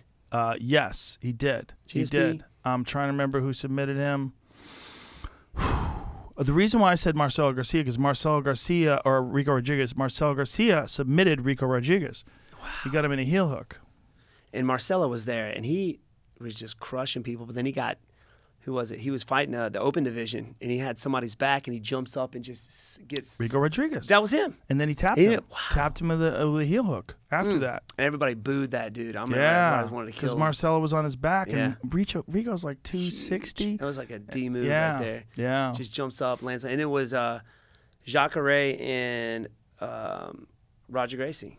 I'm trying to remember who tapped GSP, but the guy was fucking good. Is this it? No, Rio this is- Santos. Oh, Rio really? Santos. Yes, 2005. Yes. I was there.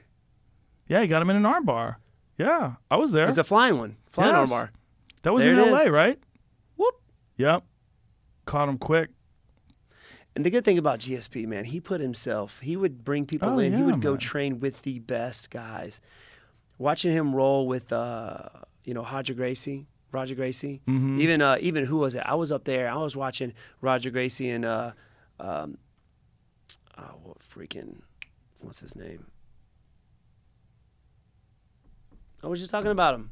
Brain fart. What does he look like? I was helping to get ready for Lyoto Machida. Rashad Evans. Rashad Evans. Lord. Okay. Those guys were going at it. Yeah? At it. Savage, man. They were just picking up and slamming. I mean, it was like the craziest scrambles ever. And I don't know. I think Roger was going kind of like this. And Rashad, with that wrestle mentality, was 100. That was fun. That was fun to Yeah. watch. I was like, I'm not stepping out there. Not stepping out there. There's been a few gyms I went to ATT one time before the Matt Brown fight.